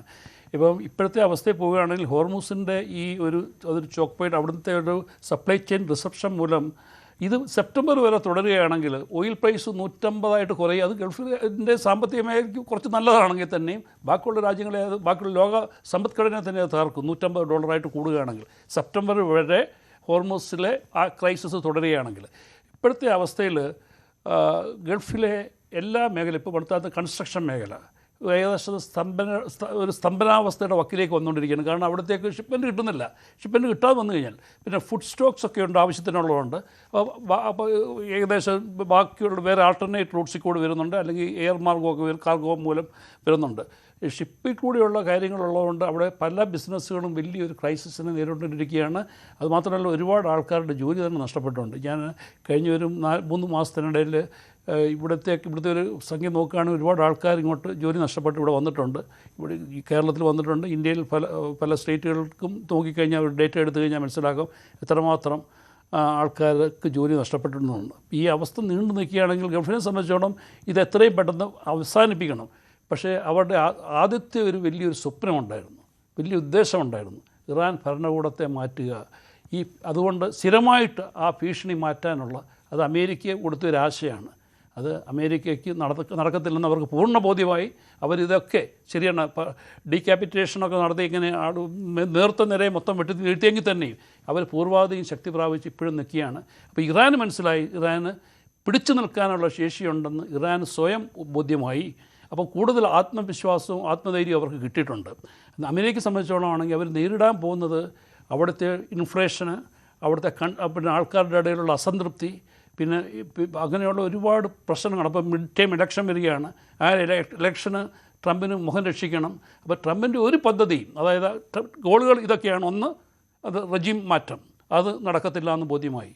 പിന്നെ ന്യൂക്ലിയർ അത് തിരിച്ച് സ്റ്റോക്ക് പൈൽ അവിടെ ഉണ്ടായി, ഇറാൻ്റെയിലുണ്ടായി എൻറിച്ച്ഡ് യുറേനിയം ഇത്ര 400 അത് തിരിച്ചു കൊണ്ടുവരിക, അത് ഒരിക്കലും നടക്കത്തില്ലെന്നറിയാം. അത് അവർ വളരെ സുരക്ഷിതമായിട്ട് വെച്ചേക്കുകയാണ്. അവർ വേണമെങ്കിൽ ഒരു തേർഡ് പാർട്ടിക്ക് ചിലപ്പം ഈ ഒരു സീസ്ഫയറിൻ്റെ ഭാഗമായിട്ട് അവർ അത് കൈമാറാൻ ചിലപ്പോൾ സമ്മതിക്കാം, പക്ഷേ അത് അവർ സമ്മതിക്കാതിരിക്കുകയാണ്. ഇതുകൂടാതെ അഡീഷണൽ ഒരു വലിയൊരു മാരകമായ വെപ്പൺ ഇറാൻ്റെ കൈ വെച്ച് കൊടുത്തു, സ്ട്രെയ്റ്റ് ഓഫ് ഹോർമൂസ് എന്ന അത് കണ്ടുപിടിച്ചു. അതുമൂലം ലോക സമ്പദ്ഘടനയെ തന്നെ നിയന്ത്രിക്കാനുള്ള ഒരു ശക്തിയായിട്ട് അവർക്ക് മാറുകയാണ്, അല്ലെങ്കിൽ അതിനൊരു ഭീഷണിയായിട്ട് അവർ മാറുകയാണെന്നും ഇറാൻ സ്വയം ബോധ്യപ്പെടുത്തി കൊടുക്കാൻ അമേരിക്കയ്ക്ക് ഇതുമൂലം കഴിഞ്ഞു. അല്ല അവരുടെ വേറെ കാര്യങ്ങളൊന്നും നടന്നിട്ടില്ല. ശരിയാണ്, ആദ്യമായിട്ട് അവർക്ക് ഒരുപാട് നാശനഷ്ടങ്ങൾ ഇറാൻ ഉണ്ടാക്കാൻ കഴിഞ്ഞു. പക്ഷേ ഇറാനിയൻ ജനത കാണിച്ചത് വലിയൊരു റെസീലിയൻസാണ്. ഞാൻ അവരെ സപ്പോർട്ട് ചെയ്ത് പറയല്ല. അവർക്ക് അതിൽ നിന്ന് കിട്ടിയ വർദ്ധിച്ച ആത്മവീര്യം അവരെ വീണ്ടും എന്ത് വന്നാലും നേരിടാം എന്നുള്ളൊരു അവസ്ഥയിലേക്ക് കൊണ്ടുവരികയാണ്. പക്ഷേ ട്രംപിനെ സംബന്ധിച്ചോളം ഇത് എത്രയും പെട്ടെന്ന് അവസാനിപ്പിക്കേണ്ടത് യുഎസിൻ്റെ അദ്ദേഹത്തിൻ്റെ നിലനിൽപ്പിൻ്റെയും US എക്കോണമിയുടെ നിലനിൽപ്പിൻ്റെയും ജനങ്ങളുടെ നിലനിൽപ്പിൻ്റെയും ആവശ്യമാണ്. ഈ ഗൾഫിലെ ആക്രമണങ്ങളിലേക്ക് വരികയാണെങ്കിൽ ബഹ്റൈനിൽ ഈ അമേരിക്കയുടെ 5ാം കപ്പൽപ്പടയുടെ ആസ്ഥാനം ആക്രമിച്ചുവെന്ന് ഇറാൻ പറയുന്നുണ്ട്. പക്ഷേ അത് അമേരിക്ക നിഷേധിച്ചിരിക്കുകയാണ്. ഇത്തരത്തിലുള്ള കാര്യങ്ങൾ ഈ ബഹ്റൈൻ അതുപോലെ തന്നെ കുവൈറ്റ്, ഈ 2 രാജ്യങ്ങളിലുമാണല്ലോ ആക്രമണം ഉണ്ടായത്. ഇതിൽ ഒരു മരണം പോലും ഉണ്ടായിരിക്കുകയാണ്. ഒരു ഇന്ത്യൻ പൗരൻ്റെ ജീവൻ നഷ്ടപ്പെട്ടിരിക്കുകയാണ്. ഇതിങ്ങനെ തുടർന്നു കഴിഞ്ഞാൽ അതാണല്ലോ ഇപ്പോൾ ഗൾഫ് രാജ്യങ്ങൾ ഏകോപിപ്പിച്ചുകൊണ്ട് തന്നെ നമുക്ക് സൈനിക ശക്തിയായിട്ട് നിലകൊള്ളാം എന്നുള്ള ആഹ്വാനം UAEയുടെ ഭാഗത്തു നിന്ന് പോലും ഉണ്ടാകുന്നത്. അപ്പോൾ അമേരിക്ക ഞങ്ങളെ രക്ഷിക്കുന്നില്ല ഒരു കാര്യം ഗൾഫ് രാജ്യങ്ങൾക്കുണ്ടാകുന്നത് താങ്കൾ ആദ്യം പറഞ്ഞു. പക്ഷേ അങ്ങനെയാണോ? അമേരിക്കയ്ക്കൊപ്പം തന്നെ നിൽക്കുക എന്നത് തന്നെയല്ലേ? അല്ല, ഗൾഫ് രാജ്യങ്ങളുടെ ഒരു ധാരണയുണ്ടായിരുന്നു അമേരിക്ക സർവശക്തനാണെന്നും അവർക്കൊരു പോറൽ പോലും ഏൽക്കാൻ സമ്മതിക്കത്തില്ല.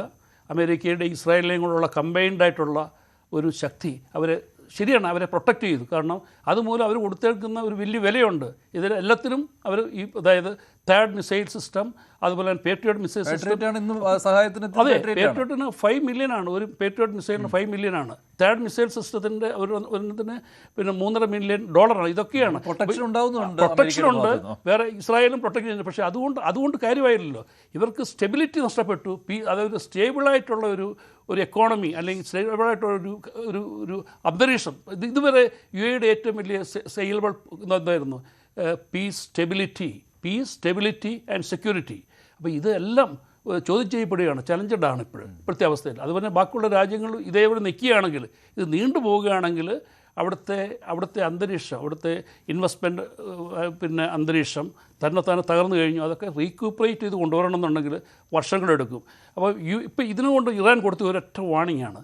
അതായത് ഏത് രാജ്യം ഞങ്ങളെ ആക്രമിക്കാൻ കൂട്ടുനിൽക്കുന്നു, അവരുടെ ബേസസ് US കൊടുക്കുന്നു, അവരെ മാത്രമേ ഞങ്ങൾ അറ്റാക്ക് ചെയ്യത്തുള്ളൂ. അതുകൊണ്ടാണ് UAE ഈ പ്രാവശ്യം സ്പെയർ ചെയ്തത്. മറ്റേ ഏറ്റവും കൂടുതൽ അറ്റാക്ക് നേരിട്ടത്, ഏറ്റവും കൂടുതൽ ദുരന്തം അനുഭവിച്ചത് UAE ആയിരുന്നു. ഏതാണ്ട് 2800ഓളം മിസൈലുകളും ഡ്രോണുകളും UAEക്കെതിരെ വന്നു. ഇപ്പോൾ എന്താണ്, ഈ കുറച്ച് ദിവസങ്ങളായിട്ട് UAEക്ക് യാതൊരു പ്രശ്നമില്ല. കാരണം അവിടുന്ന് ഒരു മിസൈൽ പോലും പോയിട്ടില്ല, അവിടുന്ന് ഒരു എയർക്രാഫ്റ്റ് പോലും ശത്രു ഇറാനെ ആക്രമിക്കാനായിട്ട് ഉപയോഗിച്ചിട്ടില്ല. ഇത് രണ്ടും നടന്നത് ബഹ്റൈനിൽ നിന്നും കുവൈറ്റിൽ നിന്നും ആയതുകൊണ്ടാണ്. അതിനുള്ള ഒരു വാണിംഗാണ് കൊടുത്തു. ഞങ്ങൾക്കെതിരെ ഏത് ടെറിട്ടറി ഉപയോഗിക്കുന്ന അവരെ ഞങ്ങൾ തിരിച്ചടിക്കും എന്ന് ഇറാൻ കാണിക്കുന്നത്. അതിനുള്ള പ്രഹരശേഷിയുണ്ട്. മാത്രമല്ല ഇറാൻ പല പ്രാവശ്യം വാൺ ചെയ്തു, ഇതിനേക്കാളും മാരകമായിട്ട് പ്രഹരശേഷിയുള്ള മിസൈലുകളും ബാക്കിയുള്ള ആയുധങ്ങളും ഞങ്ങൾക്കുണ്ട് എന്ന് അവർ പറഞ്ഞു കഴിഞ്ഞു. അത് ഞങ്ങൾ ഉപയോഗിക്കും.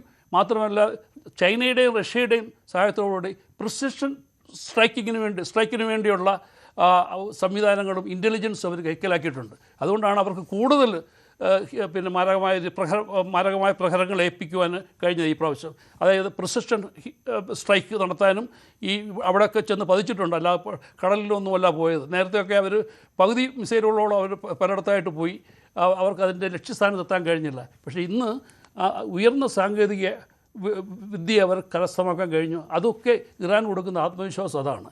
ഇതുകൊണ്ട് തന്നെയാണ് എനിക്ക് തോന്നുന്നത് US-നും ഒരു തിരിച്ചറിവിൻ്റെ വക്കിൽ നിൽക്കുകയാണ്.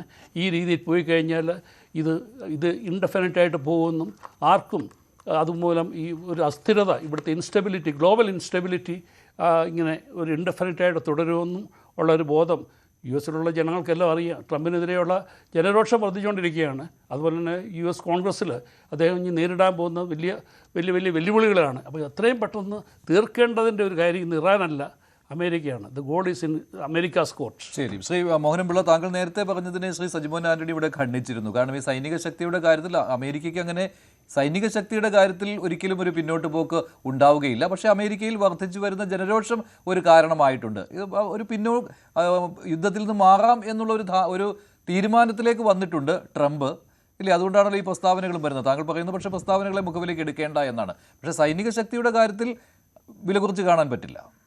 തീർച്ചയായിട്ടും ഈ ഇഷ്യൂ തുടങ്ങിയതിന് ശേഷം ഇക്കണോമിസ്റ്റുകൾ പറയുന്നത് ഒന്ന് നോക്കിക്കഴിഞ്ഞാൽ, മിലിറ്ററി എക്സ്പേർട്സിൻ്റെ കാര്യമല്ല, ഇക്കണോമിസ്റ്റുകൾ പറയുന്നത്, അതായത് ഏതാണ്ട് ലോ ലെവലിൽ എടുത്തു കഴിഞ്ഞാൽ ഇറാൻ ഒരു 25 rupees മുടക്കുക എന്ന സമയത്ത് US 10,000 rupees മുടക്കുന്നത്. അതായത് എക്യുപ്മെൻസിൻ്റെ മെക്കാനിസം ഈക്വലൻസിയാണ് ഞാൻ പറയുന്നത്. അത് വെച്ചൊന്ന് കമ്പയർ ചെയ്യുന്നത് കൊണ്ടാണ് അവർ വെപ്പൺ സ്ലോ ഡൗൺ ആയി എന്ന് പറയാനുള്ള കാരണം. US ഒരിക്കലും പുറകോട്ടാന്ന് പറയത്തില്ല. പക്ഷേ രണ്ട് ഇഷ്യൂ ഉണ്ട്. ജെറാൾഡിന് എന്താ പറ്റിയത്? ആദ്യം പറഞ്ഞു ഞങ്ങൾക്കൊന്നും പറ്റിയിട്ടില്ല എന്ന്, വലിച്ചുകൊണ്ടുപോയി റിപ്പയർ ചെയ്യാൻ. അതുപോലെ തന്നെ ഏബ്രഹാം ലിങ്കൺ എന്താ ആദ്യം അഡ്മിറ്റ് ചെയ്തില്ല, പിന്നെ മനസ്സിലായി ഇറാൻ്റെ മിസൈലുകൾ പതിച്ചു. ഇപ്പോൾ പിന്നെ വന്നു നിൽക്കുന്നത് മിസൈൽ റേഞ്ചിന് വെളിയിലാണ്. അവിടെ നിന്നുകൊണ്ടാണ് ബാക്കിയുള്ള കാര്യങ്ങളെല്ലാം ചെയ്യുന്നത്. ഒരു കാരണവശാലും ആ ഒരു ആംഗിളോട്ട്, കാര്യം US-നെ സംബന്ധിച്ചിടത്തോളം പ്രൊപഗണ്ട വാറാണ് അവർ മുൻപന്തിയിൽ നിൽക്കുന്നത്. ആ പ്രൊപഗണ്ട വാർ ഈവൻ കോൾഡ് വാർ മുതൽ തന്നെ പ്രൊപഗണ്ട വാറാണ്. റഷ്യയും US-ഉം നിന്ന സമയത്ത് തന്നെ ഇവർ പ്രൊപഗണ്ട കൊണ്ടാണ് ഹൈപ്പ് പിടിച്ചുകൊണ്ടിരുന്നത്. ഇപ്പോഴാണ് ലോക ജനതയ്ക്ക് അമേരിക്കയുടെ കപ്പാസിറ്റി എന്താണെന്ന് മനസ്സിലാക്കിയത്.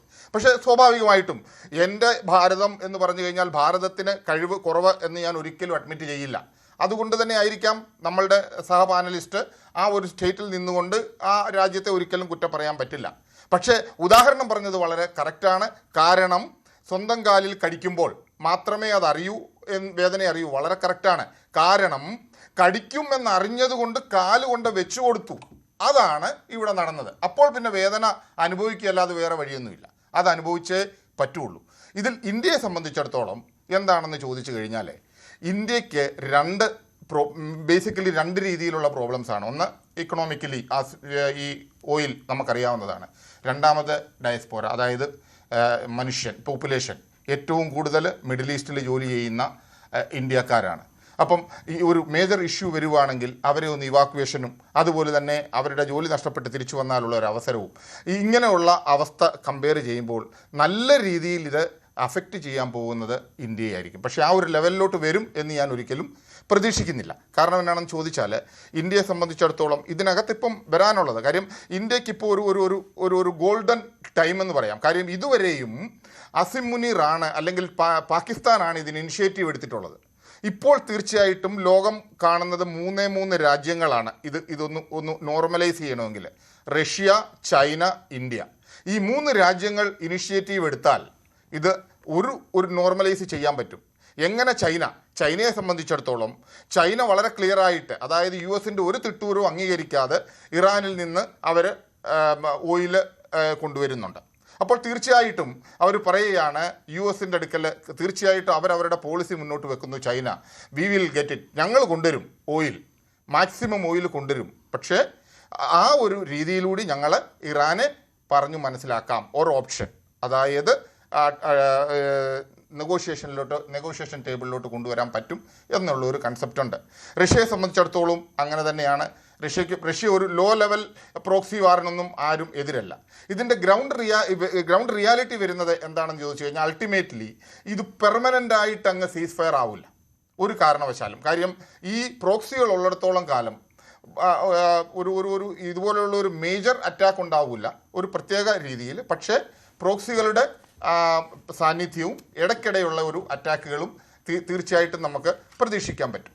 പക്ഷേ ഇന്ത്യയെ സംബന്ധിച്ചിടത്തോളം വി ഹാവ് ടു ഗെറ്റ്, നമ്മളെ സംബന്ധിച്ചിടത്തോളം US-ൻ്റെ മുന്നിൽ ഇപ്പോൾ ഈ ഒരു ഡെവലപ്മെൻറ്റ് വരുന്നതോടുകൂടി ഇപ്പം നമുക്കറിയാം ലേറ്റസ്റ്റ് ആയിട്ട് നമ്മൾ UAE-യുമായിട്ട് കുറച്ച് കൂടുതൽ ക്ലോസ് ആയി. UAE ഒപ്പക്കിൽ നിന്ന് മാറുന്നു. Organisation of petroleum exporting countries അവരുടെ ഗ്രൂപ്പിൽ നിന്ന് മാറി അവർ സ്വയം ഓയിൽ എക്സ്പോർട്ട് ചെയ്യാനും ഒക്കെയുള്ള ഒരു തീരുമാനം. ആ ഒരു അൾട്ടിമേറ്റ് സിറ്റുവേഷൻ മുതലെടുത്തുകൊണ്ട് നമ്മൾ UAE-യുമായിട്ട് ധാരണയാകുന്നു. അപ്പോൾ UAE-യുമായിട്ട് ധാരണയാകുമ്പോൾ ആസ് ഓഫ് നൗ ട്രംപിന് വലിയ വിഷമമൊന്നുമില്ല. ട്രംപിന് വിഷമം ഇറാൻ്റെ അടുക്കൽ നിന്നോ അല്ലെങ്കിൽ റഷ്യയുടെ അടുക്കൽ നിന്നോ നമ്മൾ ഓയിൽ വാങ്ങുമ്പോഴാണ്.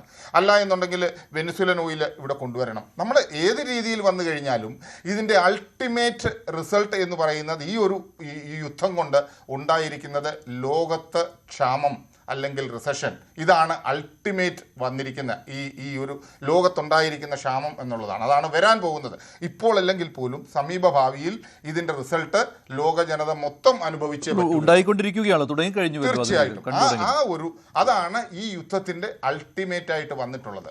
സജിമോൻ, ഇവിടെ ഈ ട്രംപും നെതന്യാഹുവും തമ്മിൽ, അല്ലെങ്കിൽ ട്രംപിന് നെതന്യാഹുവിനോട് മോശം വാക്കുകൾ ഉപയോഗിക്കേണ്ടി വന്നു എന്ന് അദ്ദേഹം തന്നെ സമ്മതിച്ചിട്ടുണ്ടല്ലോ അല്ലേ? ഇപ്പോൾ അത്തരത്തിലുള്ള റിപ്പോർട്ടുകൾ വരുന്നുണ്ട്. ട്രംപ് തന്നെ കൺഫേം ചെയ്യുന്നതായിട്ടാണ് ഇപ്പോൾ ലേറ്റസ്റ്റ് റിപ്പോർട്ട് വന്നിരിക്കുന്നത്. ന്യൂയോർക്ക് പോസ്റ്റിലെ ഇന്നത്തെ റിപ്പോർട്ടാണ് ഇതിനകത്ത് ചൂണ്ടിക്കാണിച്ചിരിക്കുന്നത്. ട്രംപ് പറയുകയാണ്, I was a little perturbed at his constantly fighting with Lebanon. Trump said, adding that he told the Israeli leader we got stop this. അപ്പോൾ അദ്ദേഹം ഇക്കാര്യത്തിൽ കുറച്ച് പരുഷമായിട്ട് നെതന്യാഹുവിനോട് സംസാരിച്ചു എന്നുള്ള കാര്യം ട്രംപ് തന്നെ സമ്മതിക്കുന്നുണ്ട്. മഞ്ജുഷ, അത് ഒരു പരിധിവരെ കറക്റ്റ് ആണ്. കാരണം അദ്ദേഹത്തിന്റെ തന്നെ സ്റ്റേറ്റ്മെന്റ് ആണിത്. എന്താണ് ഒരു പോളിസി ഡിസഗ്രിമെന്റ് എന്ന് ചോദിച്ചു കഴിഞ്ഞാൽ, ട്രംപ് അഡ്മിനിസ്ട്രേഷൻ ഒരു കാരണവശാലും ലെബനനെ ഇതിനകത്ത് തള്ളിക്കൊണ്ടുവന്ന് അവിടെയും കൂടെ ഇതിനകത്ത് ഡ്രാഗ് ചെയ്യുന്ന ആ ഒരു സ്ട്രാറ്റജിക്ക് ഒപ്പോസ് ആണ്. അപ്പൊ ട്രംപിന്റെ അല്ലെങ്കിൽ ട്രംപ് അഡ്മിനിസ്ട്രേഷന്റെ ഒരു മെയിൻ ഗോൾ അല്ലെങ്കിൽ ടാർഗറ്റ് എന്ന് പറഞ്ഞാൽ ഇറാൻ മാത്രമാണ്. അല്ലെങ്കിൽ അവിടെ തന്നെ ലിമിറ്റ് ചെയ്യണമെന്നുള്ളതാണ്. അവിടുന്ന് അത് എക്സ്കലേറ്റ് ചെയ്ത് മറ്റു രാജ്യങ്ങളിലേക്ക് പോവണ്ട എന്നുള്ളൊരു സ്ട്രാറ്റജിയാണ്. എന്നാൽ ഇസ്രായേലിന്റെ ഉദ്ദേശം അതല്ല. അതോടുകൂടി മറ്റു രാജ്യങ്ങളിലൂടെ കയറി പിടിക്കണം, അല്ലെങ്കിൽ അവർക്ക് ആക്രമിക്കുന്ന ഹിസ്ബുള്ളയ്ക്ക് അല്ലെ ഹൂതീസ് അല്ലെങ്കിൽ അങ്ങനെയുള്ള ആൾക്കാരെ എവിടെയൊക്കെയാണ് സപ്പോർട്ട് ഉള്ളത് അവിടെയും കൂടി അറ്റാക്ക് ചെയ്യണം എന്നുള്ളൊരു സ്ട്രാറ്റജിയുടെ ഡിഫറൻസ് കൊണ്ടാണ് എന്നാണ് എനിക്ക് മനസ്സിലാക്കാൻ പറ്റുന്നത്. 2-3 കാര്യങ്ങളിലൂടെ ഞാൻ പറഞ്ഞിട്ട് മുമ്പ് പറഞ്ഞ സഹപാനലിസ്റ്റ് പറഞ്ഞ 2-3 പോയിന്റ് ഞാൻ പെട്ടെന്ന് ക്വിക്ലി ഒന്ന് ചെയ്യുകയാണ്. ഒന്ന് മിഡിൽ ഈസ്റ്റിലെ US-ന്റെ റോളിനെ കുറിച്ച് പറഞ്ഞു. അപ്പൊ മിഡിൽ ഈസ്റ്റിലെ US ഇല്ലായിരുന്നുവെങ്കിൽ അതിന് മുമ്പ് അവിടെ എന്തായിരുന്നു അവസ്ഥ? അവിടെ തേനുപാൽ ഒന്നും ഒഴുകുമല്ലായിരുന്നു. അവിടെ സുന്നി ഷിയകൾ അങ്ങോട്ടും ഇങ്ങോട്ടും എവരിഡേ അടിച്ചു മരിക്കുകയായിരുന്നു അവിടെ. അപ്പൊ അത് ഒരു പരിധി വരെ നിർത്താനായിട്ട് കാരണമായത് അവിടുത്തെ US ഇൻഫ്ലുവൻസ് ആണ്. US-ന്റെ വെപ്പണും US-ന്റെ ആ ഒരു പ്രൊട്ടക്ഷനും പേട്രിയറ്റ് മെറ്റലും ഒക്കെ ഉള്ള കാരണമാണ് ഗൾഫ് കൺട്രീസ് വർഷങ്ങളായിട്ട് അത് ത്രൈവ് ചെയ്തത്, ബൂം ചെയ്തത് എന്ന് നമുക്ക് കാണാൻ പറ്റും. എന്നാൽ ഇപ്പോഴത്തെ ഈ ഒരു മിലിറ്ററി അറ്റാക്കിനകത്ത് US കൂടെ നിന്നുകൊണ്ടിട്ട് ഗൾഫ് കൺട്രിക്ക് ഇത്രയും ഒരു മോശം അവസ്ഥ വന്നു എന്ന് പറഞ്ഞു കഴിഞ്ഞാൽ അത് ഫാക്ച്വലി ഇൻകറക്റ്റ് ആണ്. കാരണം ആക്രമണങ്ങൾ ഒറ്റപ്പെട്ടത് വന്നിട്ടുണ്ടോ? 1-2 മിസൈലോ ഡ്രോണോ വന്നിട്ടുണ്ടോ? Of course yes. എന്നാൽ 1-2 പേര് മരിക്കുന്നത് അതിനെ ഞാൻ മോശമായിട്ട് അല്ലെങ്കിൽ ലഘൂകരിച്ച് കാണുകയല്ല. എന്നാൽ ഒരു വലിയൊരു ഡിസ്ട്രക്ഷൻ അവിടെ ഉണ്ടായിട്ടില്ല. അതിന്റെ ക്രെഡിറ്റ് US സിസ്റ്റത്തിനാണ് എന്നുള്ള കാര്യത്തിൽ സംശയമില്ല. അതിന്റെ ക്രെഡിറ്റ് ഗൾഫ് കൺട്രീസ് അമേരിക്കയുമായിട്ടുള്ള ഒരു അലീജിയൻസ് വളരെ സ്ട്രോങ് ആയിട്ട് കൊണ്ടു നടത്തുന്നതാണ്. അല്ലായിരുന്നുവെങ്കിൽ ഈ സുന്നി ഷിയ ഫൈറ്റ് ആണ് ബേസിക്കലി ഇതിന്റെ എല്ലാം കാരണം. അതിനെ ആ രീതിയിൽ കാണുമെന്ന് തോന്നുന്നില്ല കേട്ടോ. അദ്ദേഹം ആദ്യം തന്നെ പറഞ്ഞിരുന്നു അതിന്റെ നഷ്ടം ഇപ്പോൾ ഗൾഫിന് സംഭവിച്ചുകൊണ്ടിരിക്കുകയാണ്. അത് മാത്രമല്ല ഗൾഫ് രാജ്യങ്ങൾ ഒരു പുനർവിചിന്തനത്തിന്റെ പാതയിലാണെന്ന് ഐസക് ജോൺ. ഇല്ല മഞ്ജുഷ, അതിലേക്ക് വരും. രണ്ടാമത്തെ ഒരു പോയിന്റ്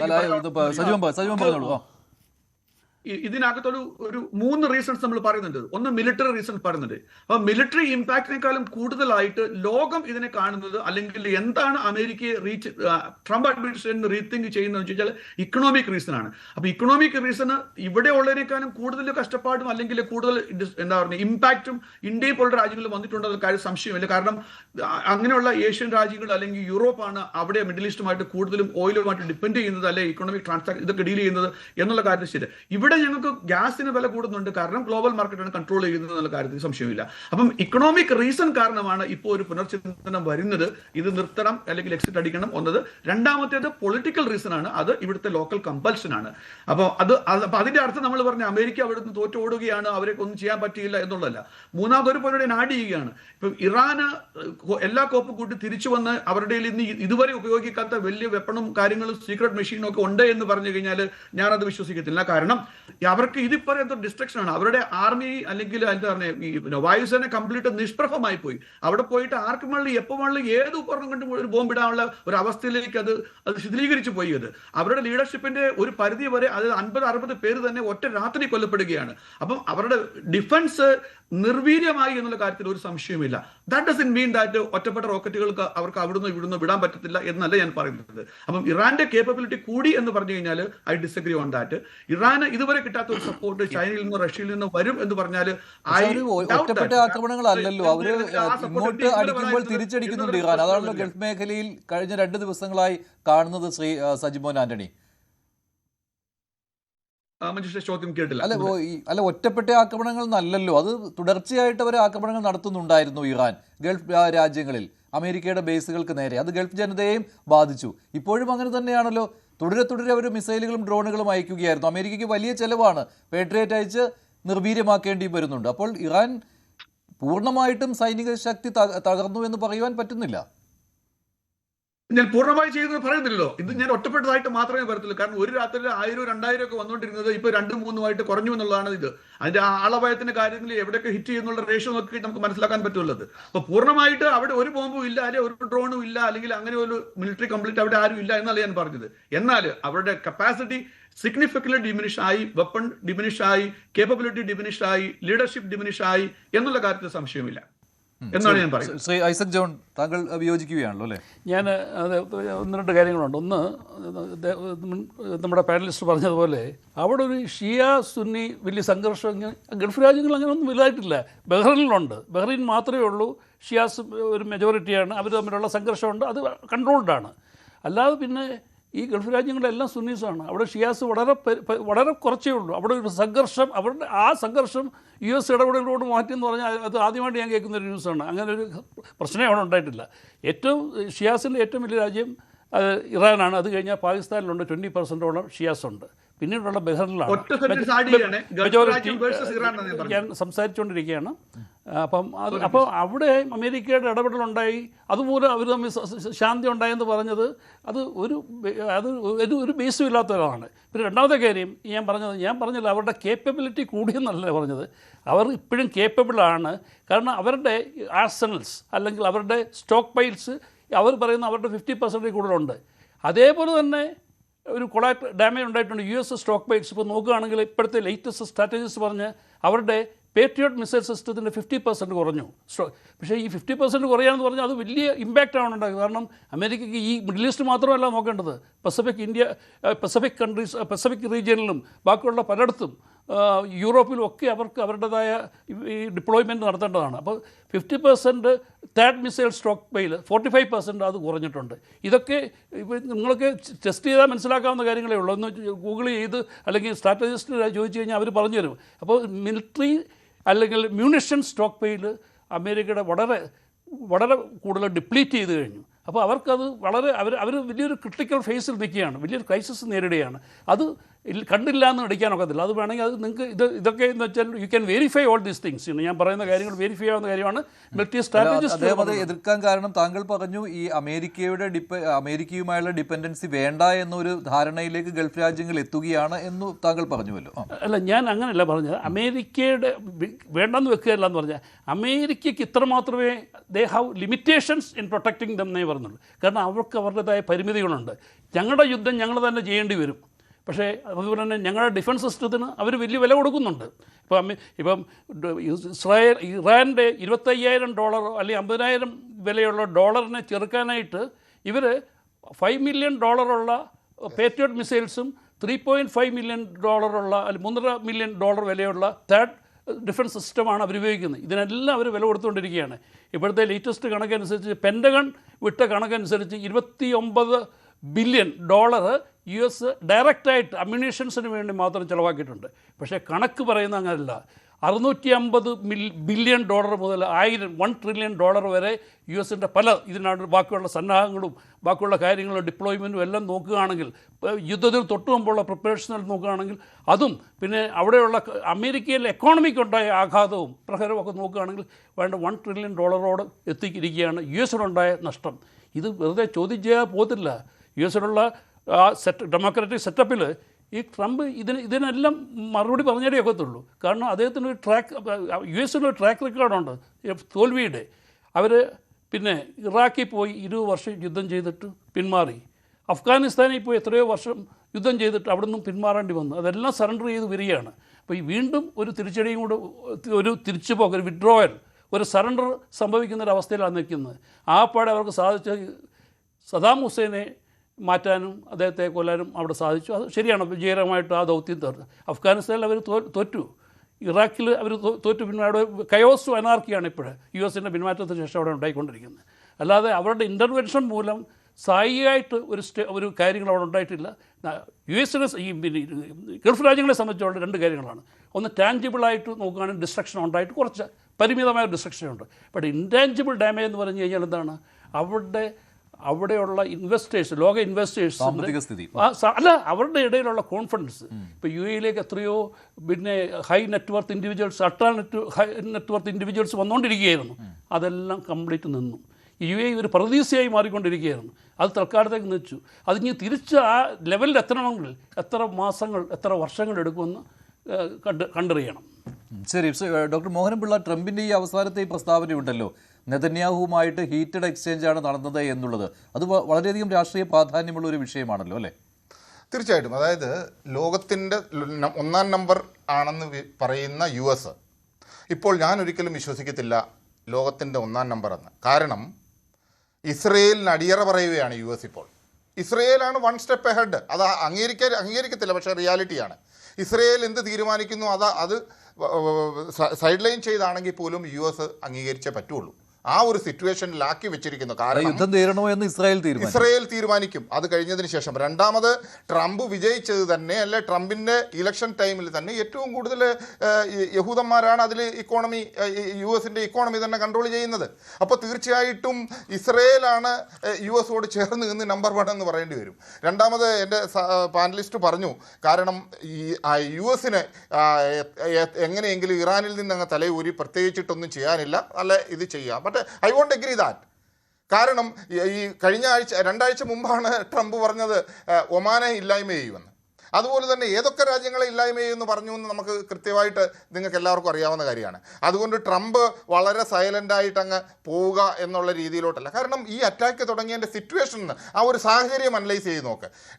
അടുത്ത ആഴ്ച സംസാരിക്കാനിരിക്കുകയാണ് നെഗോഷിയേഷൻ ടേബിളിൽ, അതിന് മുമ്പ് തന്നെ അറ്റാക്ക് തുടങ്ങിയിരിക്കുകയാണ്. അതുപോലെ തന്നെ പറഞ്ഞു, മിഡിൽ ഈസ്റ്റിനെ രക്ഷകനായിട്ട് ഇങ്ങ് വന്നിരിക്കുകയാണ് US എന്ന്. മിഡിൽ ഈസ്റ്റിനെ രക്ഷകനായിട്ട്, ഓരോ രാജ്യങ്ങളുടെ രക്ഷകനായിട്ട് US വരികയാണെങ്കിൽ എത്രയോ പാവപ്പെട്ട ആഫ്രിക്കൻ രാജ്യങ്ങളുണ്ട്, അവിടെ ഒന്നും രക്ഷകരായിട്ട് പോകാത്തത് എന്തേ? കാരണം അതായത് മിഡിൽ ഈസ്റ്റിലുള്ള ലിക്വിഡ് കാഷ് കണ്ടതുകൊണ്ടാണ് അവിടെ അവർ US കൂടുതൽ കാര്യങ്ങൾ, അവരുടെ താവളങ്ങളും അവരുടെ ഇക്കണോമിക് ആയിട്ടുള്ള അവസരങ്ങളും വേണം. ആ ഒരു രീതിയിലോട്ടാണ് ട്രംപിൻ്റെ പോളിസി. അത് തന്നെയാണല്ലോ വന്നത്. ആദ്യം അവരുടെ പോളിസി വളരെ ക്ലിയർ ആണ്. ആദ്യം സാങ്ഷൻസ് അങ്ങ് വെക്കുക, നിങ്ങൾ വേറെ ആർക്കും കൊടുക്കാൻ പറ്റില്ല.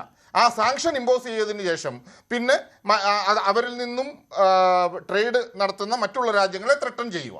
ഇതാണ് US പോളിസി. ആ പോളിസി വെച്ചാണ് ആദ്യം തന്നെ ഇപ്പം ഇറാനെ സാങ്ഷൻ കൊടുത്തു, നമുക്ക് മറ്റുള്ള രാജ്യങ്ങൾ മേടിക്കാൻ പറ്റില്ല എന്നുള്ളത് പറഞ്ഞു. അതുപോലെ തന്നെ റഷ്യയുടെ മേലിൽ ഇതിന് സാങ്ഷൻ വെച്ചു, മേടിക്കാൻ പറ്റില്ല എന്ന് പറഞ്ഞു. പക്ഷേ നമുക്കിത് നടക്കാൻ പോകുന്ന സംഭവം ഇന്ത്യൻ സാമ്പത്തിക വ്യവസ്ഥയെ പോലും വളരെ നല്ല രീതിയിൽ ഇത് പ്രതികൂലമായിട്ട് ബാധിക്കും. കാരണം നമ്മളിപ്പം US നിന്നോ അല്ലെ വെനിസുലയിൽ നിന്നൊക്കെ ഒരു ഷിപ്പ് ഇവിടെ വരണമെന്നുണ്ടെങ്കിൽ 56 ദിവസം എടുക്കുന്നു കുറഞ്ഞത്. ഈ 56 ദിവസം അത്രയും, അതായത് നമ്മൾ ഓരോ കാര്യങ്ങളും വളരെ ശക്തമായിട്ട് ആലോചിക്കുകയാണെന്നുണ്ടെങ്കിൽ നമ്മളുടെ ഇവിടുത്തെ ഈ ജിയോ പൊളിറ്റിക്കൽ സിസ്റ്റത്തിൽ നമുക്ക് ഇന്ത്യക്കുള്ള റോള് വളരെ വലുതാണ്. ആ റോൾ വളരെ നല്ല രീതിയിൽ യൂട്ടിലൈസ് ചെയ്യുകയാണ് എന്നുണ്ടെങ്കിൽ ആ ഒരു രീതിയിൽ നമ്മൾ മുന്നോട്ട് പോകും. പെർമനൻ്റ് റൈവലറി ഒരു രാജ്യവുമായിട്ടും ഇല്ല. ഇന്ത്യ ചൈനയുമായിട്ട് ഓഫ് കോഴ്സ് മിലിറ്ററിലി നമ്മുടെ എഗനിസ്റ്റ് ആണ്, no doubt in to it. പക്ഷേ സർവൈവലിന് വേണ്ടി, കാര്യം US നമുക്ക് വിശ്വസിക്കാവുന്ന രാജ്യം ചൈന തന്നെയായിരിക്കും ആ കണ്ടീഷൻ വെച്ച് നോക്കുകയാണെങ്കിൽ. അപ്പോൾ തീർച്ചയായിട്ടും ആ ആംഗിളിൽ നിന്നുകൊണ്ട് ഞാൻ വീണ്ടും പറഞ്ഞല്ലോ, റഷ്യ, ചൈന, ഇന്ത്യ ഈ 3 രാജ്യങ്ങളാണ് സാമ്പത്തികമായിട്ടും, അതായത് ലോകത്ത് ഇന്ന് ഇൻഫ്ലുവൻസിലായിട്ട് നിൽക്കുന്ന രാജ്യങ്ങൾ 3 ഈ റഷ്യയും ചൈനയും ഇന്ത്യയുമാണ്. അതിനകത്തൊരു സംശയവുമില്ല. ഈ 3 രാജ്യങ്ങളും ചേർന്ന് ആ റോൾ എടുക്കുകയാണ് എന്നുണ്ടെങ്കിൽ ഇത് കുറച്ചുകൊണ്ട് വരാൻ പറ്റും ടെൻഷൻ. അല്ലാതെ വേറെ ഒന്നുമില്ല. കാര്യം യുറേനിയം ഒരു കാരണവശാലും ഒരു പക്ഷേ എൻ്റെ സഹപാനലിസ്റ്റ് പറഞ്ഞ മാതിരി ഇത് 3ാമതൊരു രാജ്യത്തിന് കൊടുക്കും എന്നല്ല ഞാൻ വിശ്വസിക്കുന്നത്.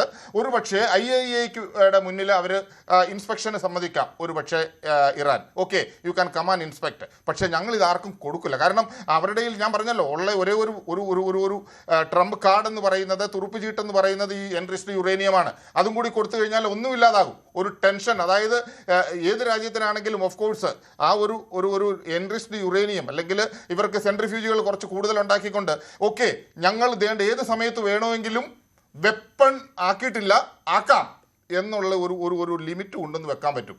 ആ ഒരു രീതിയിലോട്ടും ഇവർക്ക് ടെൻഷൻ ഇറാന് കൊടുക്കാൻ പറ്റും. പിന്നെ രണ്ടാമത് ഇറാൻ്റെ മിലിറ്ററി പവർ കുറഞ്ഞു എന്നുള്ള കാര്യം. ഇറാന് നേരത്തെ തന്നെ എയർഫോഴ്സ് ഇല്ല. അവരുടെ കണ്ടീഷൻസ് എന്ന് പറയുന്നത് അവർക്ക് മിസൈലാണ്. ഞാൻ എപ്പോഴും പറയുമല്ലോ, മിസൈൽ പാടങ്ങളാണ് ഇറാനിലുള്ളത്. അവരുടെ മറ്റുള്ള US പോലുള്ള താടും അതുപോലെയുള്ള ഇതൊന്നുമില്ല. നേരെ മറിച്ച് ഈ മിസൈലുകളും അതുപോലെ തന്നെ ചൈനയും റഷ്യയും കൊടുത്തിട്ടുള്ള സാറ്റലൈറ്റ് സപ്പോർട്ടും, ഈ 2 കാര്യങ്ങൾ വെച്ചാണ് അവർ മുന്നേറുന്നത്. ഒന്ന് മിസൈല്, അതുപോലെ തന്നെ സാറ്റലൈറ്റ് സപ്പോർട്ട്, ദെൻ ഡ്രോൺ. അവരെ സംബന്ധിച്ചിടത്തോളം ഇത്രയും മാത്രമേ ഉള്ളൂ വിത്തിൻ ദാറ്റ് ലിമിറ്റഡ് ഏരിയയിൽ. അതായത് ലീവ് ആൻഡ് ലെറ്റ് ലീവ് എന്നുള്ള ഒരു പോളിസി ഇപ്പോൾ അവർ ഫോളോ ചെയ്യുന്നു. കാരണം ഞങ്ങൾ അറ്റാക്ക് ചെയ്യുകയാണെന്നുണ്ടെങ്കിൽ ഞങ്ങൾ വിടില്ല. എൻ്റെ സഹപാനലിസ്റ്റ് നേരത്തെ തന്നെ പറഞ്ഞു, വളരെ ക്ലിയർ ആണ്. അതാണ് ഞാൻ വീണ്ടും റിപ്പീറ്റ് ചെയ്ത് പറയുന്നത്.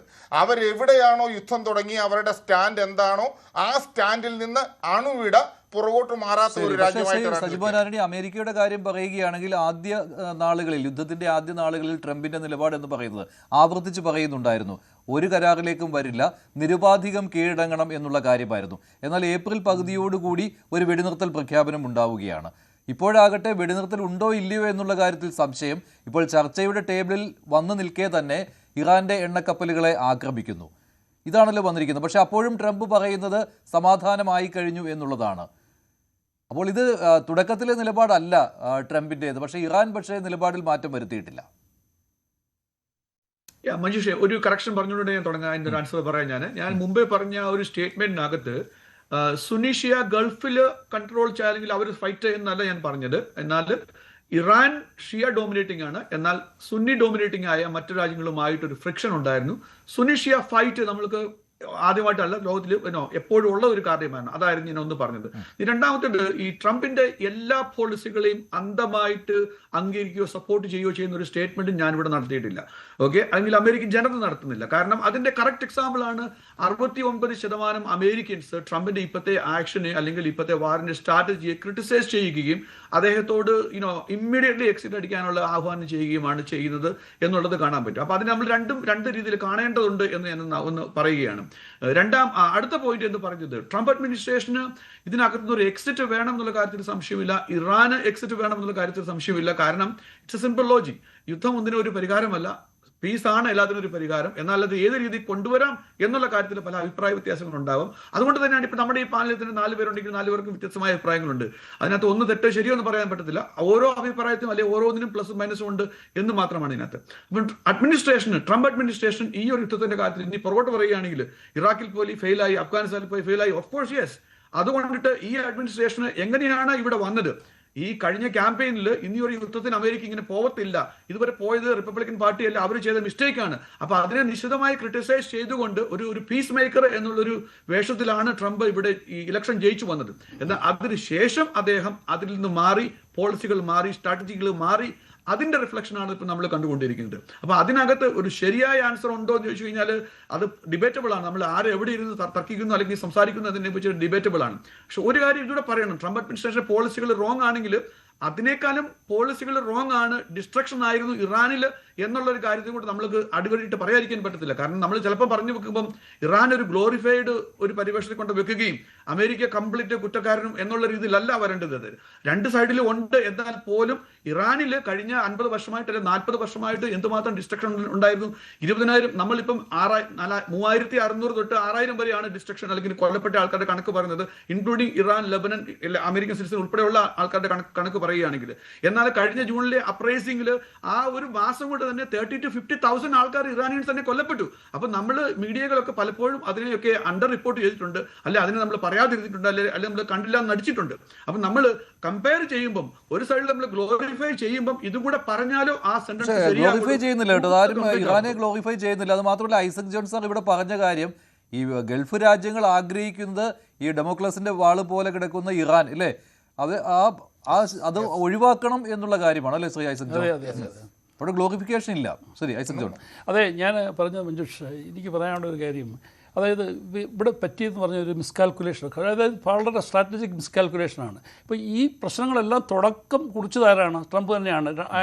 2015 അദ്ദേഹം എന്ത് ചെയ്തു? ഇറാനുമായിട്ടുള്ള ആണവ കരാർ റദ്ദാക്കി, യൂണിലാറ്ററലായിട്ട് റദ്ദാക്കി. എന്നിട്ടും ഇറാൻ ഒരുമാതിരി കൺട്രോൾഡായിട്ട് പോവുകയാണ്. അതിനുശേഷം അദ്ദേഹം പിന്നെ രണ്ടാമത്തെ പ്രാവശ്യം വന്നപ്പോൾ എന്ത് ചെയ്തു?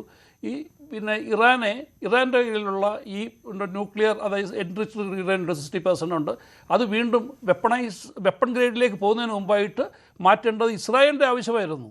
ഇസ്രായേലിന് വേണ്ടി കൂലിപ്പണി ചെയ്യുകയായിരുന്നു ചെയ്തത്. അപ്പോൾ ട്രംപ് വിചാരിച്ചെന്താണ് ചെയ്തത്? ഇത് വളരെ കേക്ക് വാക്കാണ്. കാരണം അവർ വിചാരിച്ചു ഇത്രയും മൈറ്റ്, ഇത്രയും മിസൈലും ഇത്രയും കപ്പൽപ്പടകളും എല്ലാം കൂടെ എന്ന് ഇറാനെ കംപ്ലീറ്റ് ആയിട്ട് അങ്ങ് നശിപ്പിക്കും. അവരുടെ ആദ്യമേ ശരിയാണ്, ഒരു പരിധിവരെ അവർ ആദ്യം സക്സീഡ് ചെയ്തു. അവരുടെ ടോപ്പ് ലീഡർഷിപ്പിനെ എല്ലാം, മിലിറ്ററി ആൻഡ് റിലീജിയസ് ലീഡർഷിപ്പിനെ അവർ നിഷ്കരണം കൊന്നു. അത് ശരിയാണ്. അത് കഴിഞ്ഞ് സ്കൂൾ കുട്ടികൾ, അതൊക്കെ ഞാൻ അതിലേക്കൊന്നും പോകുന്നില്ല. പക്ഷേ അവിടെയും അവർ തീർന്നു. അതുകൊണ്ട് തീർന്നു ഇല്ല. വളരെ ഞാൻ ആരെയും സൈഡ് ചെയ്ത് പറയുകയില്ല, അഭൂതപൂർവമായിട്ടുള്ളൊരു റെസീലിയൻസ് ഇറാൻ ജനത കാണിച്ചു. അതുവരെ കുറച്ചുകൂടെ ഒരു എതിർപ്പുണ്ടായിരുന്നു. ക്ലറിക്കൽ റൂളിനെതിരെ, ക്ലറിക്സിനെതിരെയുള്ള ഒരു എതിർപ്പുണ്ടായത് അതുപോലും മാറി. അവർ വളരെ കയറി അവർ സോളിഡിഫൈ ചെയ്തു, സോളിഡാരിറ്റി ഉണ്ടായി. അവർ കൂടുതൽ റീഡബിൾഡ് യൂണിറ്റി അവർ കാണിച്ചു. ഇതൊക്കെ എന്തുകൊണ്ടാണ് ഇങ്ങനെ കാണിച്ച മിസ്അഡ്വെഞ്ചർ കൊണ്ടാണ്, അല്ലെങ്കിൽ മിസ്കാൽക്കുലേഷൻ കൊണ്ടാണ്. അപ്പോൾ അത് ശരിയാണ്, അവർ ശരിക്കും ഒരുപാട് വളരെ കോസ്റ്റ്ലി ആയിട്ടുള്ള ഒരു വാർഫെയറാണ് നടത്തിയത്. അതെങ്ങനെയാണ്? ഏരിയയിലും അല്ലെങ്കിൽ ഹൈ ടെക്നോളജി വാർഫെയറാണ്. കൺവെൻഷണൽ വാർഫെയറിൽ പോകാനുള്ള ധൈര്യം അവർക്ക് ആർക്കും ഇല്ല. ബൂട്ട്സ് ലാൻഡിങ് വന്നാലേ കൺവെൻഷണൽ ആകത്തുള്ളൂ. അതിനുള്ള ഒരു ധൈര്യം ഇസ്രായേലിനും ഇല്ല, US-നും ഇല്ല. അത് നോക്കി ഇരിക്കുകയാണ് ഇറാനും. അതായത് അവർ പറയുകയാണ്, നീ വാ, ഞങ്ങളുടെ രാജ്യത്തോട് കടക്കൂ, ഞങ്ങൾ കാണിച്ചു തരാമെന്ന് പറയാം. പക്ഷേ അതിനുള്ള ശക്തിയില്ല. ഇപ്പോൾ ഇവിടെ സംഭവിച്ചതെന്ന് വെച്ചാൽ, ബാരക് ഒബാമ ഇവർ ഇസ്രായേലുമായിട്ട് ഒരു ഉടമ്പടി ഉണ്ടാക്കി വളരെയേറെ സൗഹാർദ്ദപരമായിട്ട് പോയിക്കൊണ്ടിരിക്കുമ്പോഴാണ് ഇപ്പോൾ ട്രംപ് വന്ന് ഒരു കാര്യം ചെയ്തു. ഡോളറിനെ വെപ്പണൈസ് ചെയ്യാനും ഈ ന്യൂക്ലിയർ കരാർ എടുത്ത് മാറ്റി, പിന്നെ ഇറാൻ്റെ കംപ്ലീറ്റ് അതിനെ മാറ്റിയെടുക്കാമെന്ന്, അതും അവിടെ ഉണ്ടായി എൻറിച്ച്ഡ് റാഞ്ചിക്കൊണ്ട് വരാമെന്ന് പറഞ്ഞുകൊണ്ട് ഉള്ള ഒരു ശ്രമമാണ്. അത് ശ്രമിച്ചു എന്നുള്ള സത്യമാണ്. അത് പരാജയപ്പെടുകയും ചെയ്തു. ഇതിൻ്റെ ഇടയ്ക്കൊന്നും സംഭവിച്ചു, അതിന് കൂടുതൽ പബ്ലിസിറ്റി ഒന്നും കിട്ടിയിട്ടില്ല. അവിടെ ലാൻഡ് ചെയ്ത് നോക്കി, അങ്ങനെയാണ് ഒരു ജെറ്റ് അവിടെ നഷ്ടപ്പെട്ടതൊക്കെ അതാണ്. അപ്പോൾ ഇറാൻ എന്ത് ചെയ്തു? അവർ വേറൊരു കാര്യം വെപ്പണൈസ് ചെയ്തു. സ്ട്രെയിറ്റ് ഓഫ് ഹോർമൂസിനെ അവർ വെപ്പണൈസ് ചെയ്തു. ഡോളറിന് പകരം അവർ തിരിച്ച് അവർക്ക് മനസ്സിലായി അത് ശക്തമായ ഒരു ആയുധമാണ്. ലോക സമ്പദ് വ്യവസ്ഥയെ തന്നെ ബാധിച്ചു. ലോക സമ്പദ് വ്യവസ്ഥയെ ബാധിച്ചു. അവിടെ ഈ ഡോളർ, ഓയിലിന് ഒരു $10 കൂടുകയാണെങ്കിൽ ഇന്ത്യയിലെ അതിൻ്റെ ഇൻഫ്ലേഷൻ്റെ അത് കൂട്ടുന്ന 0.60 അങ്ങനെ കൂടി. അപ്പോൾ ഇപ്പോൾ നമ്മൾ പറയുന്നത് ഇപ്പോൾ 95-100 താഴെയായിട്ട് ഡോളർ ഓയിലിൻ്റെ വില നിൽക്കുകയാണ്. അത് വീണ്ടും ഇങ്ങനെ കൂടുകയാണെങ്കിൽ ഇവിടെ പിടിച്ചു നിൽക്കാൻ വയ്യാത്ത രീതി, ജീവിക്കാൻ വയ്യാത്ത ഒരു സാഹചര്യം ഇന്ത്യയിലുണ്ടാവും. അതവിടെ ബാക്കിയുള്ള എല്ലാ ലോകരാജ്യങ്ങളിലും ഉണ്ടാവും. അപ്പോൾ ഇവിടെ കാണുന്നത് ഗൾഫ് രാജ്യങ്ങൾ ഇപ്പോൾ നോക്കുകയാണെങ്കിൽ അവർക്ക് വേണ്ടത്, അവരും പ്രതീക്ഷിച്ചിരുന്നു ഇറാൻ്റെ ഈ ന്യൂക്ലിയർ ത്രെറ്റ് പെർമനൻ്റ്ലി ആയിട്ട് മാറ്റണമെന്ന്. പക്ഷേ ഇപ്പോൾ അവർ മനസ്സിലായി അതൊരിക്കലും സാധ്യമായ കാര്യമല്ല, അതിനെക്കൊണ്ട് നടക്കത്തില്ല. അങ്ങനെ ആ ഒരു കംപ്ലീറ്റ് റെജീം ചേഞ്ച് മാറിയാൽ പോലും 3 ജനറേഷൻസ് ഓഫ് ഇറാനിയൻ ജനതയെ ഇൻഡോക്ട്രിനേറ്റ് ചെയ്തേക്കുന്നത് എന്താണ്? hatred towards US, hatred towards UAE or Arab states and hatred towards Israel. അപ്പോൾ ഈ കാര്യം ആ ജനറേഷനെ അല്ലെങ്കിൽ 3 ജനറേഷനെ അവർ കംപ്ലീറ്റ് അനിഹിലേറ്റ് ചെയ്യണം. അത് സാധ്യമാണോ? പോട്ടെ. അപ്പോൾ അതൊന്നും നടക്കുന്ന കാര്യമല്ലാതെ ഇപ്പോൾ ആ ഒരു തിരിച്ചറിവ്. ഞാൻ ചർച്ച അവസാനിപ്പിക്കുകയാണ്. നന്ദി ചർച്ചയിൽ പങ്കെടുത്ത എല്ലാവർക്കും. ഇന്നത്തെ ചോദ്യം ഇതായിരുന്നു: പശ്ചിമേഷ്യയിൽ സമാധാനത്തിന് തടസ്സം നിൽക്കുന്നത് ഇറാനാണോ? അതെ എന്ന് 33% പ്രേക്ഷകർ, അല്ല എന്ന് 60%. ഡിബേറ്റ് അവസാനിക്കുന്നു. നന്ദി, നമസ്കാരം.